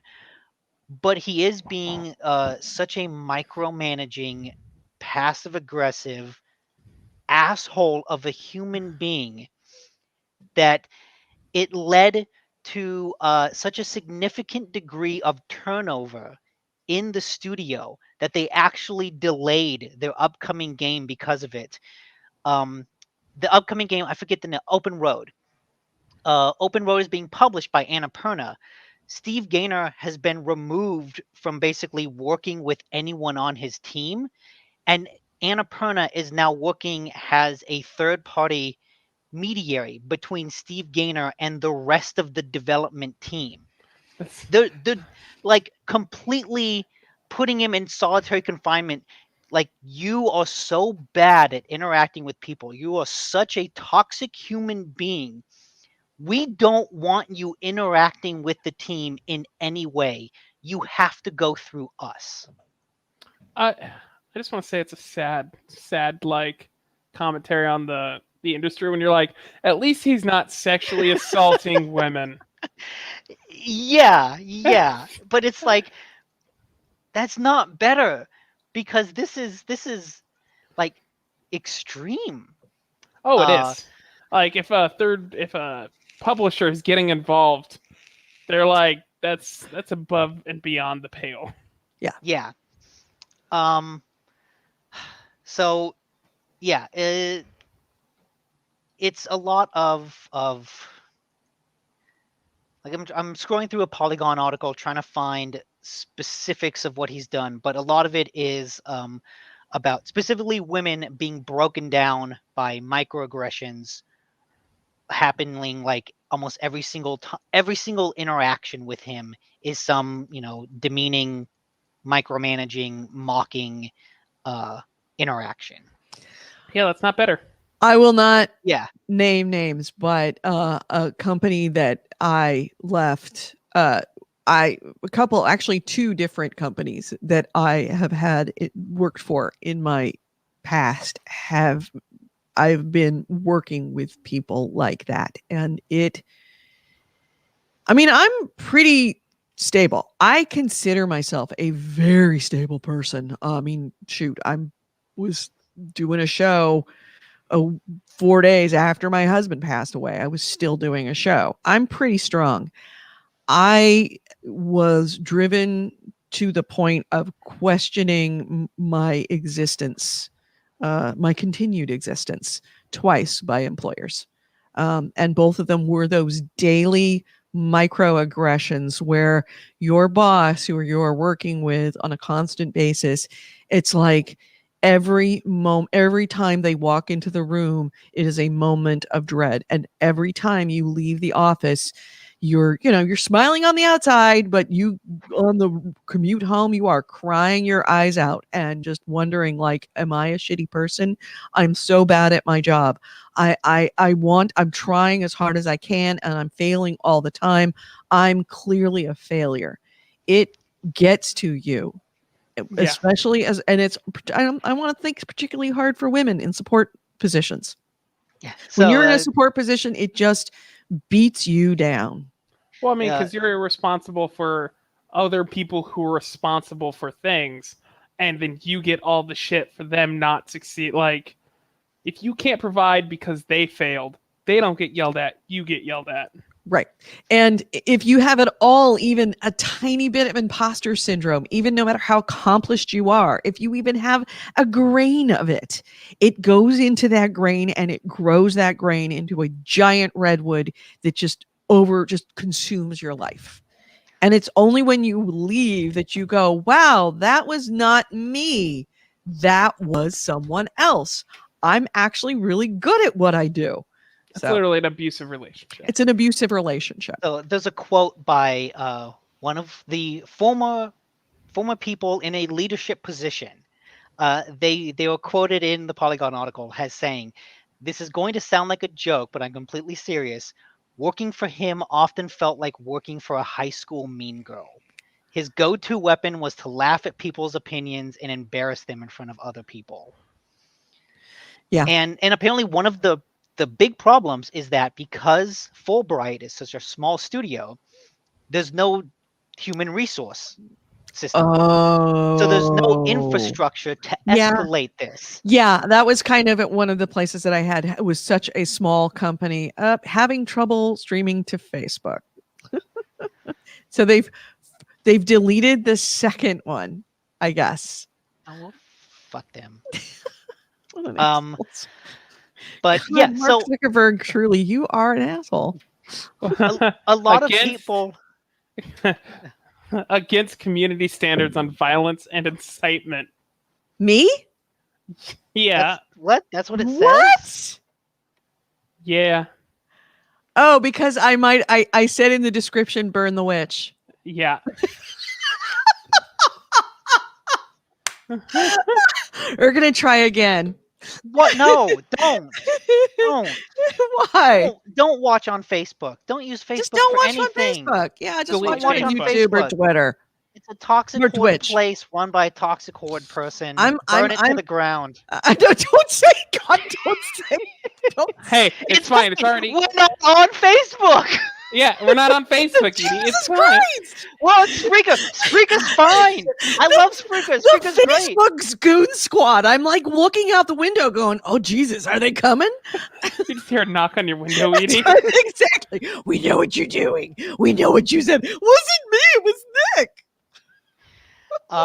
So anyways, continue with the toxic people. Yeah, excuse Next me. time. Oh God, he got to me. All right, we're gonna try time number 3. Why? I think Mark Anyways. Zuckerberg would carry out his own hits. That's be honest. true. What? No, he wouldn't. Mark Zuckerberg doesn't have the fucking balls to carry out his own hit.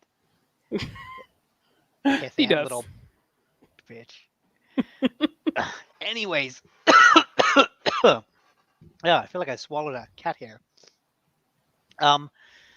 So because there was no way to escalate these problems, a lot of women confronted him about it specifically. That's know, the the- cyanide.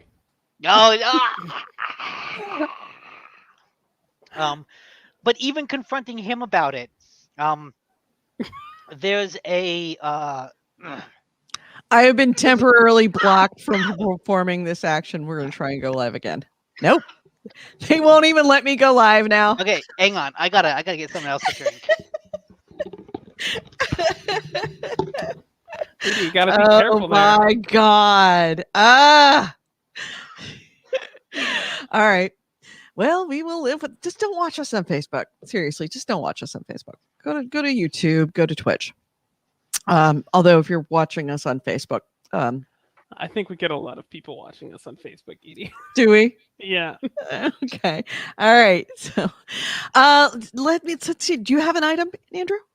Sure. Let's go ahead and jump into the lighter side of things. You know, racist stuff. But Oh God, we're just gonna get banned again. God anyways, damn it! Back for Blood for all the stuff we've talked about earlier. We're not playing the clip, by the way. We are not. We've decided Yeah. previous to this, we are not playing the clip because we don't want to. But I've shared it with the hosts and they now know what it sounds like.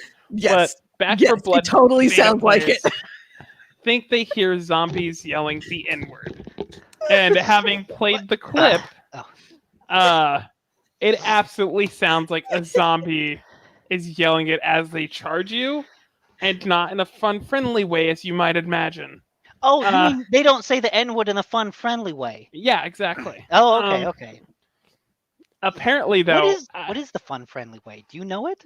can you say it? talk Can about you- that off stream? Can you give me an example of it? I cannot. I'd rather not lose our YouTube page. Also, Just knock them down one by one. It's like fucking bowling.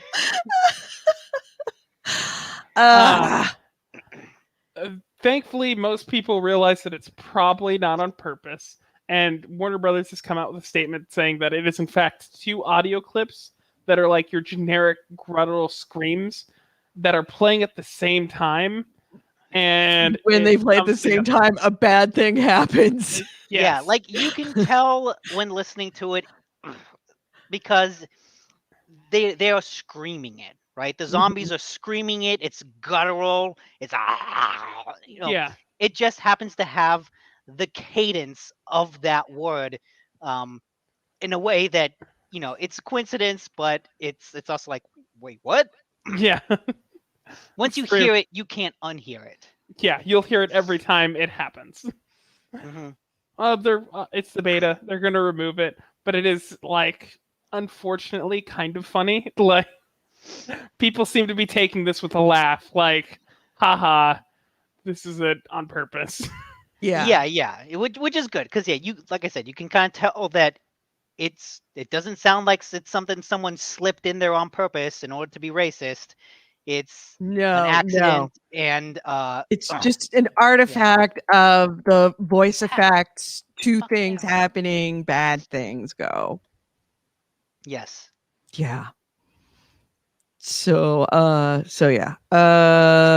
I am trying to put a post.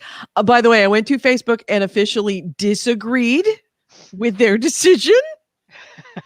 But Nick, We will we see. interrupted you. So you You were said- saying, Oh Two yeah. women. Just to finish up the Steve Gaynor story. He is still writing Open Roads, and there's a lot of people that at the company that have issues with that, with this guy writing a story about two women that's supposed to be a thoughtful, inclusive story written by this guy who seems to be a horribly toxic human being, specifically two women. Um, but he is still the co-founder, and it's because there's not like a board of directors that can vote him off. Again, small company, the punishment is limited, and I think in this case, a lot of the workers' ability to punish Gaynor comes from the fact that they are being published through this third party, Annapurna. The game was delayed because the turnover of women leaving was so fucking high. Like, his toxicity is having a significantly measurable impact on the production of the game, to the point that the publisher's getting involved. And it's good that they have a publisher who will get involved. Yeah. But beyond this game, the idea of what is Gaynor's role at Fulbright going to be going forward is still kind of up in question. Because it is Which is- his company. It is his company, and unfortunately, he still seems to be a really shitty person. Yeah. all right. So Which sucks though, because I remember years ago when Fulbright first came up, his name coming in a lot. Like, I knew him has a name of like, oh yeah, he's someone that thinks about games, in a different way. Like, he's a really good, game critical thinker, like like a good writer. He's gonna help the medium, and so to have be, oh, he's that, really sucks. Yeah. it is kind of funny how it's kind of coming to light in this week, so many companies that have affirmations that are made to the public about inclusivity, specifically Activision Blizzard, where every voice counts. And then you've got this guy where it's like, oh, it's this inclusive story about women, and then it turns out that the people that are working there are not just not supporting that, they are actively working against that. Well, like him specifically, like Right. everyone else there, because the article on Polygon specifically mentions, because of the games Fulbright makes, like Gone Home and Tacoma, it attracts a lot of women developers because the games appeal to them in that way. But you've got a co-founder And and player. boss, and like, who's micromanaging in this way that causes this huge turnover. Like, they are specifically inclined to go to Fulbright, and he seems designed to push them away. Right. And then you get somebody like Jalen Brack, where it's like, I believe in Gloria Steinem. And then of course, then we hear so we see video clips of him saying things and doing things that are clearly not that. And it's like, it seems like I have no doubt that both Jalen Brack and this guy from Fulbright honestly believe what they're saying when they believe in inclusivity and they believe in feminism. But it's like there's a disconnect of what they're doing. And it's it's kind of a really troubling thing that men who think that they are doing the right thing are really not only not doing the right thing, they're doing exactly the wrong thing. It's a like a social dissonance. Yeah. I mean, I think in the past several years, with the rise of all these conspiracy theories politically, you've seen that more and more. This idea of, oh yeah, of course X is a bad thing, but when I do X, I'm not actually doing X. I'm doing something different. It doesn't count when it's me because Right. you know because Right. of Yeah. there are Because these other I'm aware contributing that it's completely factors. inappropriate what I'm saying. Yeah. Yeah. Or what I'm doing is slightly different in a way that justifies it. Like Steve Gainer's just, I'm just trying to make a good game. I just care about the game. It's like, Yeah, no, like that's not an Yeah. I would never do what they do at Blizzard, but Yeah. like when they tell me their ideas and it's hilariously bad, it's not my fault I laugh. I'm never Like, going to harass someone. I just don't give a shit what they have to say. Hmm. yeah. It's a bit like this fallacy that I think that comes from being what's the word I want? A cynical person and having a cynical, a dry sense of humor. I have known multiple people in my life that have made inappropriate jokes, like jokes that are really I mean, it was a thing kind of almost in the 80s that you would make a really offensive joke, but it would be really funny because you were aware of how offensive it was. Oh, There yeah. were numerous It's a whole comedians who genre. would say that, who Oh, sorry, I would didn't do mean to that. It's throw a that whole out. genre. Uh, thanks, Dave. No, he said that a We while back, but know. you were mentioning people who say funny, inappropriate things, and Yeah. People who say funny and inappropriate things like burn the witch. And of course, then it gets shut down because I'm being, I'm promoting violence. Okay. So yeah, I'm, uh, it's, yeah, I mean, I've known people that have done that who have said really, really, there are so many really offensive jokes in my head that I used to say because they were funny because I was saying them because I'm a woman. There's like you said, a genre of comedy that comes with that. And shock comedy. Yeah. it's a bit of a shock comedy. Yeah. And that has ended up being translated over the years as we're starting to see more and more serious issues with these topics that it's no longer funny. Like it's not okay. It is not okay to say a racist joke because it's, even though it's racist and you think it's funny because you don't believe it. That's not an okay reason to do a racist joke or even a sexist joke. So yeah.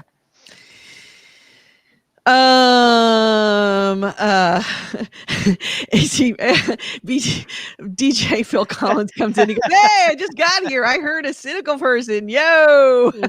Yeah. He heard the call. Yes. So next item. Okay. Positive news. I have mostly positive, actually all positive news from now on out. So there has been a leak about the next iteration of the PSVR.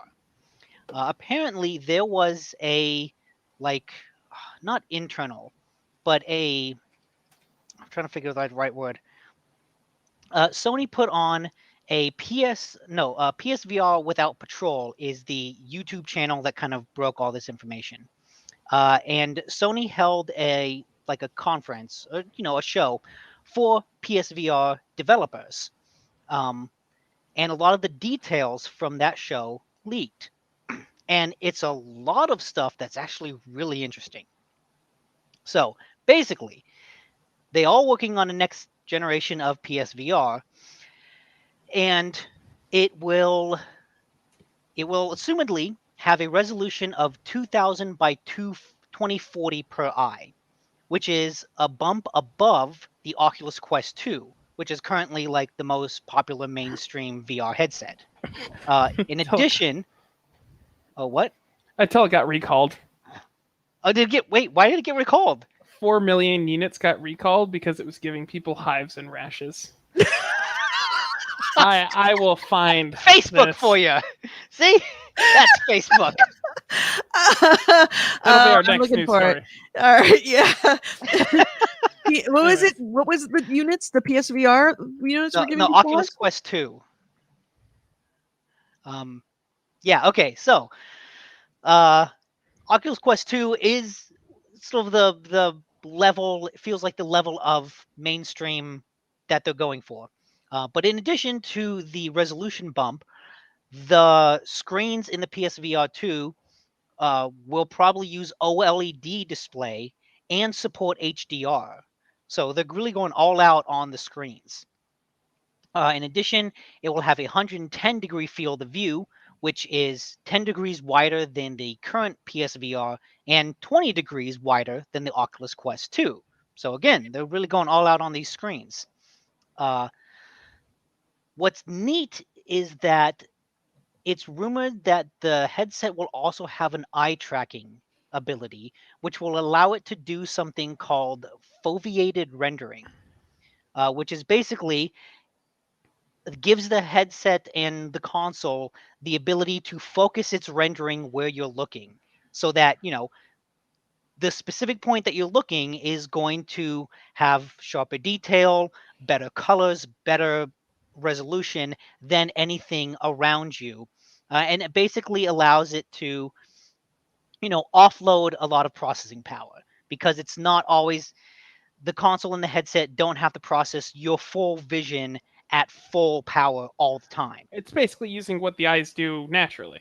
Like, Yeah, exactly. naturally, we have a very sharp cone of view, and then on the outside of that, it's kind of blurry. It's your peripheral vision. And so the headset is looking to do that, which is pretty cool. And finally, they're going to some of the technology from the DualSense controller will make its way into the PSVR 2 controller. There'll be some kind of capacitive touch sensor that will allow the controller to realize when your finger is hovering above a button. So it's not just a matter of pressing a button, but also like, hey, you're pointing. That's your hand. Yeah. Yeah. And it's also the final thing that leaked is that Sony is looking to get away from the VR experiences, the hour to 2 hours. Oh, you're gonna be Batman that's picking up gadgets and stuff for an hour. The Iron Man VR experience. These But small game, not games. yeah, these little small interactive things, and it's looking to do more things like Resident Evil 7, which is a game that can be played in full in VR or with a controller. And they're looking to do more experiences like that. If I can get a VR, I will buy Resident Evil 7 and I will play that entire game in VR on the GameHounds channel. I want to see that Ah. because Resident Evil 7 is Be right back. fucking terrifying. Oh, it And absolutely is. I've heard in VR it's even worse. I've played exactly like the first act, like the first boss guy, Mhm. and no, it's spooky. But like, I stopped because I really want to enjoy that experience in VR. I'm gonna turn. I mean, I won't have to, but I'll turn out all the lights. I'll play in the dark. I'll make this as scary as possible, and I'll have some fun with that. Yeah. However, I just need $1,000, so I'm gonna Oh, start that's a it. GoFundMe. Get me a VR headset because I want it. Well, No sob story. By the time that fund gets to your grand, we might see PSVR 2. Yes, fair. There wasn't any details on possible release date or price, but the video from what was it, PSVR Without Patrol, assumes that more details about the next gen VR will come next year in 2022. So it might Okay. not come next year, but we'll probably start getting information about it next year. I'm actually excited about the controllers because they just kind of used the wand system. Like, they implemented that and folded that into the first PlayStation VR. The PlayStation VR really felt like, oh shit, we have all these Move controllers. How can we use them? Yeah, Of and like- the new ones seem closer to the Valve Index ones that have like capacitive touch sensors so that they know where all of your fingers are, and I'm super excited for that. Yeah, Like, that's cool. It sounds like that's what they're aiming for. That being said, is that the story? Yeah, it's all the Okay. information. So this happened a while ago, but apparently the recall was not for the entire Quest system, but just for the foam facial ring that goes around it. And apparently it was causing reactions including rashes, swelling, burning, itching, hives, and bumps. And they had to recall 4 million of them. Jeez. That's like using a VR headset at PAX. Yeah, no kidding. Yeah, I mean, here's a photo of one of them. Oh God. So yeah, they issued their solve for it was also to release the a plastic covering that you could put over those so that it wouldn't actually touch your face. Silicone cover that fits over the foam facial interface. It's a VR condom. Yeah, it's a VR condom to keep it So from giving making your you break Facebook- out. Giving you your God. Facebook STD. Yeah. Well done, Facebook. Facebook out here spreading misinformation and actual disease. Nice. Yep. All right. My next story and my only and last story is Ghost of Tsushima will be getting a new mode here soon. It will be called Rivals. It is a horde mode PvP. And how it works is you have 2 teams of 2 people, and each side will fight a horde, and whoever kills the last wave the first will kind of win. And you get this in-game currency. So it's not directly like you fight another player, but it's kind of this competitive mode where you're trying to win against another team. What's it called again? Rivals. Okay, rather than the traditional battle in which this is straight from Kotaku. Rather than the traditional battle in which you straight up fight against your human opponents, Rivals sees 2 teams of 2 face off via indirect means. Kind of like how Russia and the United States did for several decades last century. I guess, Kotaku. A little bit of a drop, but okay. That's just side. That's like the person's been waiting to put that into an article. As you defeat waves of enemies, you gain an in-game currency called Magatama. You can then burn that to afflict the opposing team with various debuffs. Spending enough Magatama triggers a final wave of enemies, whichever team defeats their final wave first wins. And this will roll out with an update that allows players to level up some of their highest powered gear to key level 120, opening up a second perk, and the length of survival mode sessions will apparently be shortened somewhat, though Sucker Punch didn't specify how much. Hopefully this means gold runs won't last an hour anymore. Yeah. I don't know. I kind of liked the fact that gold runs lasted an hour. Like you had a choice of, do you want to spend 5 minutes? Do you want to spend an hour? Apparently, What Ghost was of the Tsushima. highest one? Was gold the highest? Yeah. What was the thing that we played where we died in 15 seconds? Gold. Okay. Apparently, they are also going to be releasing the Ghost of Tsushima Legends, which is the co-op mode, as a standalone for $20. Oh, that's kind of nice. Neat. It's a good enough multiplayer that it could stand alone. It really is. I'm really happy to see this game continually getting like these substantial updates because, yeah, I really loved it. I think the combat is good enough and varied enough that it lives up to all these different iterations that they're putting it. If I into. find out that studio are a bunch of shitheads as well, it's just going to break my heart. Yeah, It really is, because this is I love Sucker a Punch. pure game, and Sucker Punch it has such a good feeling, and the community around it is so good. I keep recalling back to the fact that the Ghost of Tsushima in the actual island of Tsushima, that Ghost of Tsushima fans donated enough money to save one of the gates, one of the historic gates, from being essentially consumed by water due to a tsunami, and repair it, and like not more than what they needed to fix it. so that they could ensure that those gates would be preserved for much, forever, for in perpetuity, hopefully. And the fact that it's a good community and it's a great game and it's not toxic, it's like if I find out Sucker Punch are assholes, it's gonna break my heart.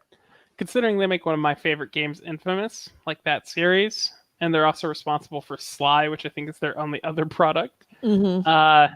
Yeah, that'd be sad. I loved Infamous. I think Ghost of Tsushima was great on almost every level. I think it's the prettiest game I've ever played, like hands down. Man, I have that installed. I should really play that on the PS5. Which one? Infamous. Yeah. Oh, Ghost of Tsushima. Just so that you haven't played it on the PS5? I don't think so. You need to go to the Golden Forest. Just so that you need to go to the Golden Forest. Yeah, I can ride through the Golden Forest and not hear the PlayStation rev like a car.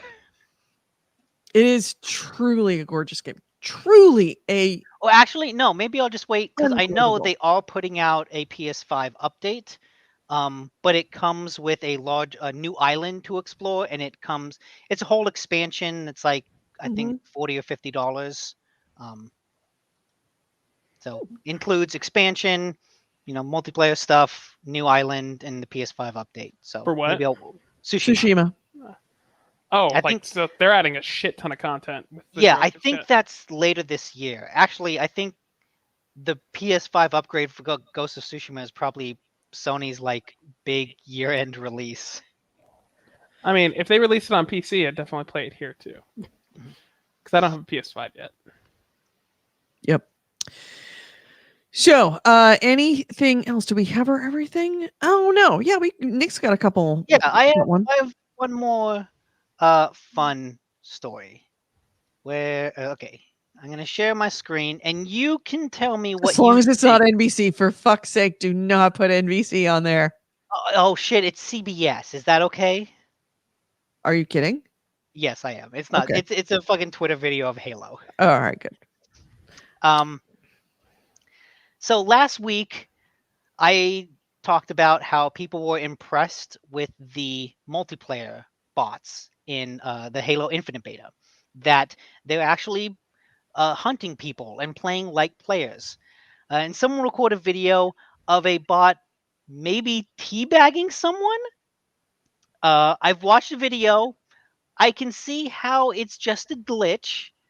Decide for yourself if it's a glitch or if the AI is becoming too sentient.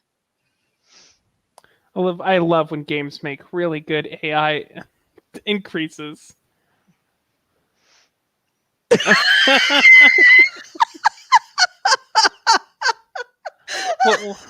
What would have made it perfect is if they ran over the body and just then it wouldn't be it wouldn't be suspiciously a glitch, but that is really freaking funny.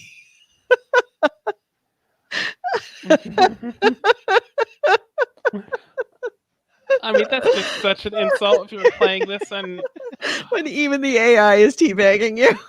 I know. I play against bots because I know I can beat the bots. I play against bots because it's not toxic. Yeah. Now the bots are going to send you harassing messages over Xbox. Right. Oh my god, that would be. They're going to send you a little text that says "pwned." Yeah. It'd be amazing. At the end of this thing, play GG. End of the match. AI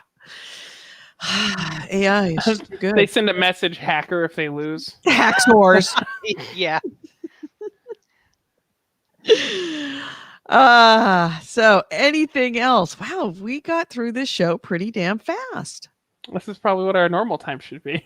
Yeah. Good thing we have that Facebook live feed.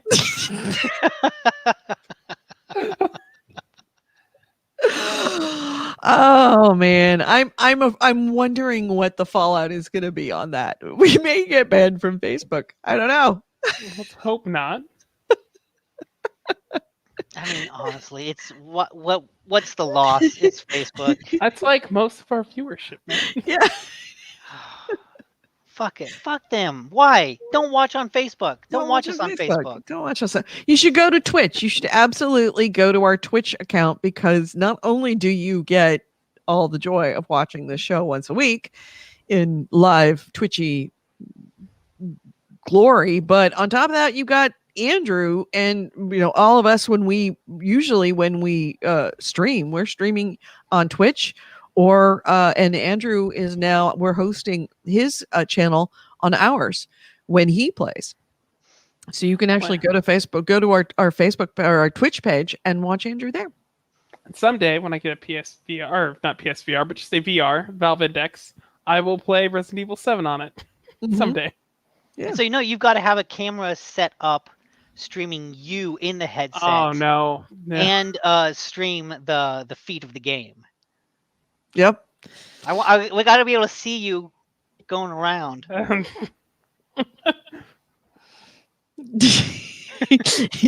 But whatever you do, don't have any audio glitches that make you sound like you're saying an epithet. Yeah. Oh yeah, Resident Evil zombies aren't racist. No. No. Those are the good ones. Yeah, they're the good zombies. I cannot wait for the 12th so that you can get the Back for Blood beta and play in it, Nick. I think you would really love it. Did you like Left 4 I enjoyed Left 4 Dead. I didn't play much of it. But also I just don't pre-order many games at all. I can't remember the last time I put a pre-order in for a game. Mm-hmm. So, I was relatively certain I'm going to enjoy this one, just like I'm relatively sure I'm going to enjoy Dying Light 2. Like that's a game I'm going to really enjoy playing. I don't pre-order game because usually when a game comes out, I'm also playing something else, and I'm like, let me play through this first, and then I'll get to that one. Like I still haven't played. That's why I still haven't played Resident Evil 8, because I've been wanting to play other things. And by the time I get around to feeling like playing Resident Evil 8, it'll probably be on sale. I'm hoping Resident Evil 8 comes out as a VR. I want to play 8 as a VR. So, anything else before we close out this show for this week? Before the Facebook Goon Squad starts banging down my door. Let me check Discord. Apparently, Sony has renewed its PlayStation Home trademark. Why? Why? Well, because they don't want somebody else to use it. Yeah, probably they want to keep the campers out of it. Yeah, they just want to keep the trademark. They're not actually going to use it because why would they? Somebody would turn it into a porn site or something. Yeah. Side note, related to Resident Evil 8, do you think they didn't put VR in it because like the weird stuff would happen when the big lady like picks you up? People would be like, they're already way too into that lady, but like just in VR it'd be worse. No. Yeah. I think they didn't put VR into it because it just wasn't worth it financially. Like you don't think that helped push the sales for 7 enough? I don't think having VR in 7 like made it sell more. Whenever PSVR 2 comes out, I imagine they might make, Resident Evil 10 compatible with that, just because I think Sony would probably be willing to throw some money and say, hey, make us a VR version. Because they need VR games. Yeah. I'm pulling this right out of my ass. I have no sources for this. But I think they might have done that for Resident Evil 7 because I don't think is it VR compatible on PC? What? Or is it only the PlayStation version? Resident Evil 7. I don't know.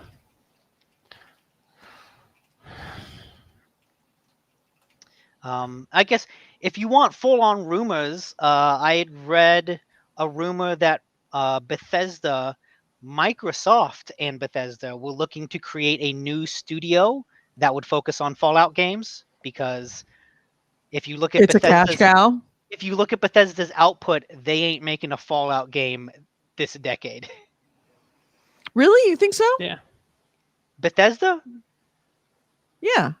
Considering I'm saying that Elder Scrolls 6 will come out in 2025, I would give them then 5 years for a Fallout. Sure. Hello, Lularo. Welcome. Yes. So yeah, I don't know. I mean, It sounds reasonable. Like, you have this IP, the developers kind of not doing anything with it. Make a studio that would do something with it. yeah, I guess so. Because I mean, Hopefully. here's my concern: is if they create a studio that is specifically devoted to just Fallout, we may very well get Fallout shovelware. I mean, We definitely will. They did it with Halo and Gears of War. I know, and that's what I'm a little afraid of. Is that's what we're going to start seeing? Is Fallout babies. To be fair, Gears of War 5, I think, is one of the best. Yeah. I thought it was great. We'll see how Halo turns out. But they're going to have to necessarily have it jam packed with microtransactions. Maybe. I think it would be neat because I remember way back there was like a Fallout top-down tactics game. Like, there's a lot of things you could do with the Fallout. There's Fallout Shelter, which was honestly not a bad mobile game, but was microtransaction-orific, to say the least. No, I don't think it had any microtransactions in it. Yep. And AC Wraith wanted to give a shout out to the free airplane battling game Altitude. It's 12 years old and it just got a big update. Really? Nice. So something I want to play this week. Oh, I forgot a game that I played this week that wasn't Back 4 Blood. I knew I played something else. I played Tropico on PlayStation. Tropico 6 neat. on Xbox. It's good. It's really good. It definitely kept me up way later than I wanted to be. Okay, that was a good sign. It's Tropico. It's a known quantity. They always do that game well, thank goodness. It's not so big that they want to turn it into, Fallout, or Halo, but it's a solid, good, fun game. Complex, seemingly cartoonish, but incredibly complex in its execution. Having a great time with it. And then I also downloaded off of Game Pass the flight simulator, Microsoft Flight Simulator, and I wanted to do that. I wanted to do it, and I ended up just playing so much Tropico, and then Back 4 Blood came out, and it was like, okay, so much for that. There's a game that just came out on Game Pass I've heard people talking about called The Ascent, which is kind of a top-down, cover-based RPG shooter. That sounds interesting, and I know it is co-op. So why is that worth playing? Making my memory banks fire off? I think it was showing off at E3. Maybe. Huh. All right. Well, that's something to think about. Yeah. All right. Anything else before we close out the show, gentlemen? And again, if you are listening on the audio stream, either as a podcast or live, I want to highly encourage you to go to the Twitch page and subscribe to us, because we are going to be playing a lot of Back 4 Blood for this beta. Andrew and I are both going to be really face down in that. I'm enjoying it that much, and I cannot wait for the full game. I want to do some of the higher difficulties, but we need a full squad for that. Yeah, you need a full squad who've like been playing for a while and got all the cards, so that you've got really good cards to work with. So yeah, that's something. And then of course, as soon as it goes not limited beta, but when it's an open beta, Nick will definitely be there. Yeah.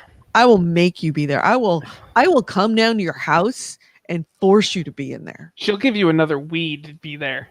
So, okay.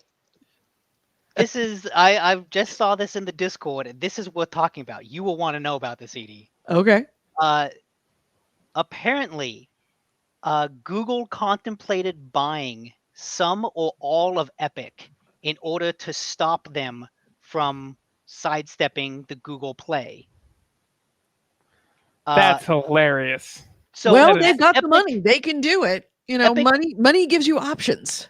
Epic has put out a tweet that says they didn't know about this, and they're only finding about it now because the court's protective order was lifted. So this is only something Google discussed amongst itself. They didn't talk to Epic; they're just talking with themselves. Think about you have so much money that you're just like, we could buy that company, right? Like, just make it go away. Buy the company. Yeah, Do that what you has want. got to have been for a very short moment when the Epic guys read that bowel loosening for just like a microsecond until they realized it didn't Yeah. happen. Yeah. So That's Google why they Google didn't. probably should have bought Epic.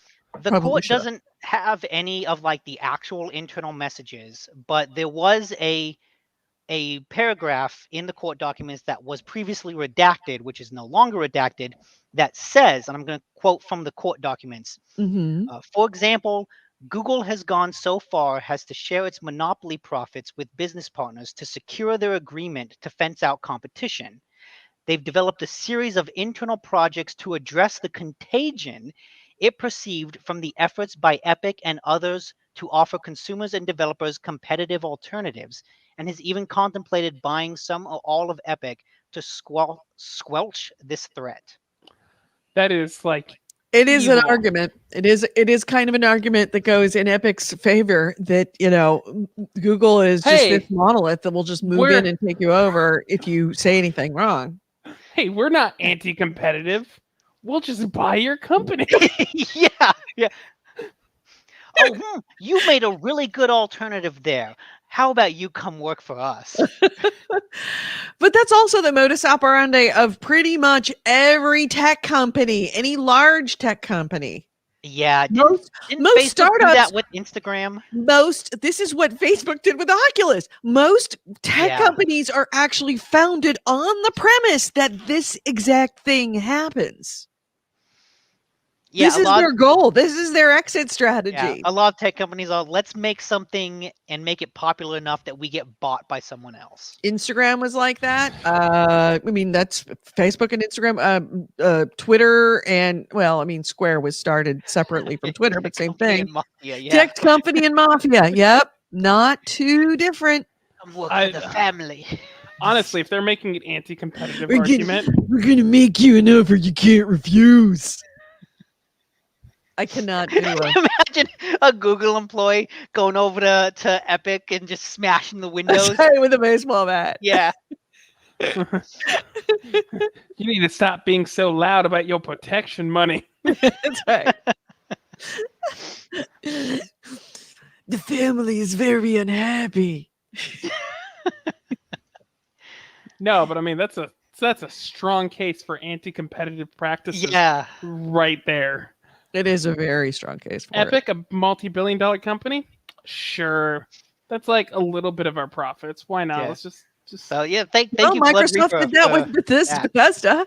Although, to be fair, the math was done. Bethesda wasn't making like an alternate Xbox. No, but it gives you an idea of how much money we're talking about. Remember, we did the math on the purchase of Bethesda, of Microsoft's purchase of Bethesda, and realized it was like less than a quarter's worth of profits for Microsoft to buy Bethesda. Yeah. It's nothing to them. Yeah, Google could have bought Epic. Although, would Tencent have Easily. wanted to sell? Yeah, that's the problem. Is that Tencent being in there in that mix is a little bit of a thing that makes it more complicated to purchase stuff, and it's probably one of the reasons why Google didn't buy it is because of Tencent. Mhm. All right, so I think I need to go get some stuff, get some food, And then go play Back 4 Blood. Yeah. Food. You don't need food. Food's for the weak. Game is your food. Game is your sustenance. I wish. DJ didn't say this, but he says, "Wow, we have to hope the Chinese mafia helps out. Stop the American mafia. Stop the tech mafia. Oh Jesus! It's gonna be mafia wars. the tech mafia needs to just become a thing that describes Facebook, Google, Yep. Microsoft. I think we should coin that term and then profit from it. Yeah, yeah, or get bought out. yeah. that's more I'll likely. happily sell out. Right.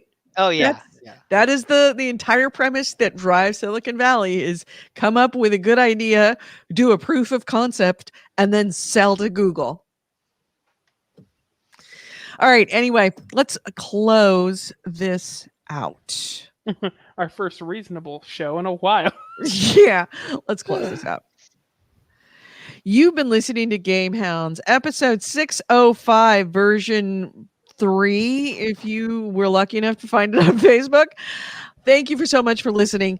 We recorded this show on Sunday, August 8th, 2021. I've been Edie Sellers. With me has been Nick DiNicola and Andrew Smith. If you ever want to get a hold of us, you can do it a lot of different ways. One, you can go to our Facebook page. No, you cannot go to our Facebook page. You can go to our website, gamehounds@gmail.com or gamehounds.net is our website. Gamehounds@gmail.com is our email. If you do want to listen to us live, you can listen to us on Spreaker as an audio cast. That's speaker with an R, Spreaker.com. And shit. Stop messing with this stuff, Andrew. God damn it. So you can listen to us or you can watch us live. We have a live video feed. The video feed can be found on Twitch and on YouTube. Twitch, it is twitch.com/The Gamehounds. On YouTube, we're Gamehounds Vids. That's Gamehounds VIDS as in videos. Check us out. We record this show live every Sunday at 2 p.m. Pacific, 5 p.m. Eastern. You can also check us out as a podcast. We are available to iTunes, iHeartRadio, Spotify, Spreaker, Stitcher, pretty much everywhere. If you have a Google or Alexa device, you can say play GameHounds podcast. It should come up just as easily. And if you ever want to get a hold of us, you know where to find us. We are here. Don't forget our Discord server. We do have a Discord server. We will be putting that Discord server information on Twitch and on our YouTube channel. I would not recommend to the other place where we have recommended. We have sent you for our Discord server. But please feel free to join us in our Discord server. We're there a lot. We talk to each other. We play games with each other on there. We would love to have you part of our community. Have a great week, everyone. Also, don't forget our Patreon. Our patrons pay for our video feed. All that right here, that's what we do. Thank you to all of our patrons. We do appreciate you being here. Have a great week, everyone. Please be safe. Please wear your mask. Even if you get a vaccine, but if you don't get a vaccine, wear your damn mask. This is not something to joke with. Don't want to lose any of you. We love you very much. Have a great week, everyone. Bye, everyone.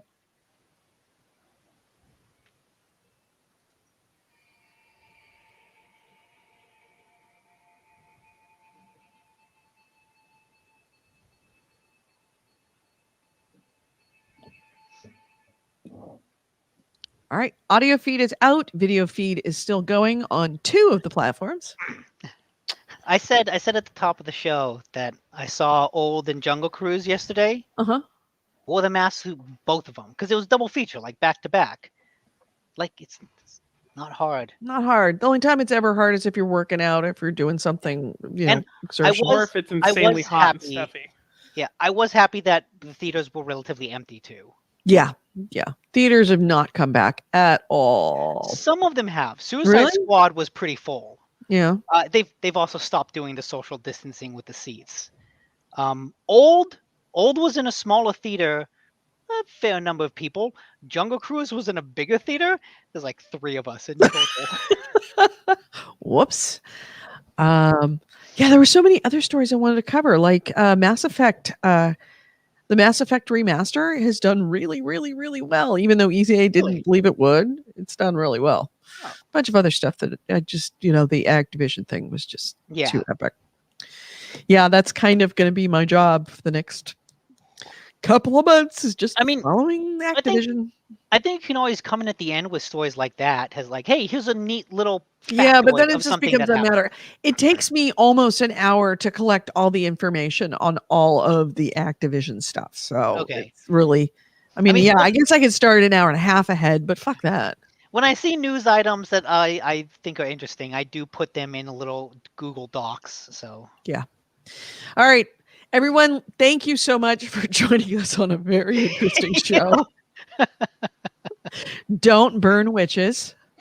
Zuckerberg, that would be bad. He's coming for us now. I know. Yeah. I know. We're on his list. I'm just waiting for the fallout of this. He's gonna send oh fuck, what's the actor's name? Who played him in Social Network? Oh, yeah. Fuck, what was his name? Jesse Eisenberg. Yeah, I was gonna say it started with a J, Yeah. and I didn't want to wreck it. If you see Jesse Eisenberg anywhere, He's coming for you. Be nice Run. to him. Be nice to him. no, hit him, Puppies, kittens. kick him, No, punch him. no. we take don't him out before he takes you out. Viewers, now you see we have two versions of conflict resolution. Talk, you talk it out, and I'm hit them before they hit Puppies, you. kittens, lovely things, clouds, angels. Oh yeah, puppies are great. I love puppies. Just throw attack puppies at them. Exactly, yeah. Prime a cat, like rub their belly, and then throw them like a grenade. Yeah, just so you know, on the Facebook page, the second time we came up, I made the description, and I think it was something along the lines of, Herbs cure COVID just fine. Show 1 minute and 16 seconds of the Olympics. Burn the witch. that's what my description was on that video that got, and it said, "Oh, you're Oh. promoting violence." What? That's what got me What? Yes, that's why I was so laughing so hard. Jesus That Christ! that was word for word the I description can. on that. It's probably because you added the words COVID, Olympics, and burn all in the same sentence. I can be out here telling people, yeah, if anyone asks you for a vaccine card, you should show them the Second Amendment. That's right. But if You say can't burn the ask witch- me my vaccine status. That's against the HIPAA rules. HIPAA doesn't work that way. That's not HIPAA. Nope. Nope. My work can 100% ask for it. Anybody can ask for it. The only persons that can't reveal it is your healthcare company and healthcare professionals.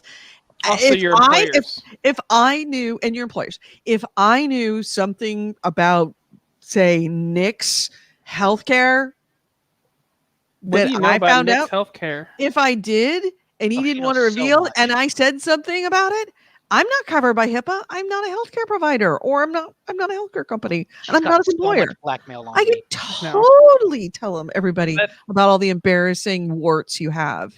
That's why you're still here, Nick, for 10 years. Yeah, yeah. Like, I can't leave. If I leave, my reputation will be ruined. I will tell everybody all about that STD. you'll never work in this field again. I know. Yep. My sterling, unbesmirched, pure Podcasting. persona. Yeah. Yeah. Thursday Nick will never be able to show himself anywhere again. Yep. DJ Phil Collins says, I think you got the only Mennonite content reviewer at Facebook. They take that 17th century execution stuff seriously. Yeah. All right, everyone. Thanks that's a again deep for cut. being here. It's a real deep cut. Don't burn Yeah. witches. You can't prove We the witches. we love those 1600s deep cuts. Yeah. Yep. All right. So have a fantastic week. And please wear your mask if you're going to be out. Even if it's not mandated by wherever you are. I forgot to mention, I got contacted. Oh yeah. I I forgot think to you mention that during the briefly show. mentioned that like way at the start, but then Yeah, I sidetracked. meant to mention it in the show. Yeah, I had to be isolated. My isolation came off yesterday. It was 10 days isolation. 10 days from contact. One of my best friends, he tested positive. He was sick. He has asthma and he has allergies. And this time of year, it's usually really bad. And he was coughing and feeling like that same thing that he had. He's fully vaccinated. He's a physician's assistant, fully vaccinated. He's a frontline provider. His wife, fully vaccinated. He started feeling really sick and realized, maybe I have something. He went in, had a test, had one of the rapid tests, came back negative. Then his wife came down and got sick. And and that was like in his head, like, hey, we're both vaccinated. Clearly this is not COVID because there's no one of us having a breakthrough infection. Maybe both of us having a breakthrough infection. Probably not. She's an accountant, was having a meeting with some clients who were elderly, and in an abundance of caution, she went to go get a test, but she didn't get the rapid test. She got the PCR test and she tested positive. And then my friend was like, well, fuck, maybe I should get a PCR test. He went and got a PCR test. He tested positive. I had contact with him since he was feeling sick. It was not very long, but it was indoors. He was the person that wrangled the police and the fire department and everything else when Kevin passed away, because he's a professional. He could talk them down from trying to resuscitate him. So I was indoors in close contact. I was unmasked. He was masked because he's super careful. I did not get sick and I had to be COVID tested. I tested negative, but I know of 2 breakthrough infections. So even if you're vaccinated, this Delta variant is no fucking joke. Wear your mask. There is no doubt in my mind that the only reason why I was not COVID positive is because my friend wore a mask. My friend protected me with his mask. So that's the whole point of masks. You are protecting the people you like and then you love, that you are in contact with, because it is very, very, very much a thing that this Delta is breaking through the vaccine. The good thing is, if you have the vaccine on board and you do get the Delta variant, you don't get nearly as sick. You will not be hospitalized. You will not be looking at a $30,000 or $40,000 medical bill because you've been hospitalized. You won't have long haul COVID. Yeah, long-term cases. Right. So yeah, if you don't have a vaccine by now, there's not a lot I can tell you to convince you, other than the fact that you really fucking should. You really fucking should. But if you're not going to do a vaccine, wear a fucking mask. They do help. Even the unvaccinated, they make a significant difference. So just don't be dumb. Don't not do either. This is very much real. It is very much still killing people. People are getting into the hospital and they are having long haul COVID symptoms that will last them possibly the rest of their lives. Don't be dumb. Wear a mask. Get a vaccine first. But if you can't get a vaccine or you don't want to get a vaccine, wear a fucking mask, because children are catching this and ending up in the hospital and dying. You do not want to kill a kid just because you are watching Facebook and thinking that you can take ivermectin and it will cure COVID. It won't. All right. Sorry. Off my soapbox. Burn all the witches. Burn all the witches. Yeah. All right. See you all later. Thanks so much. Bye.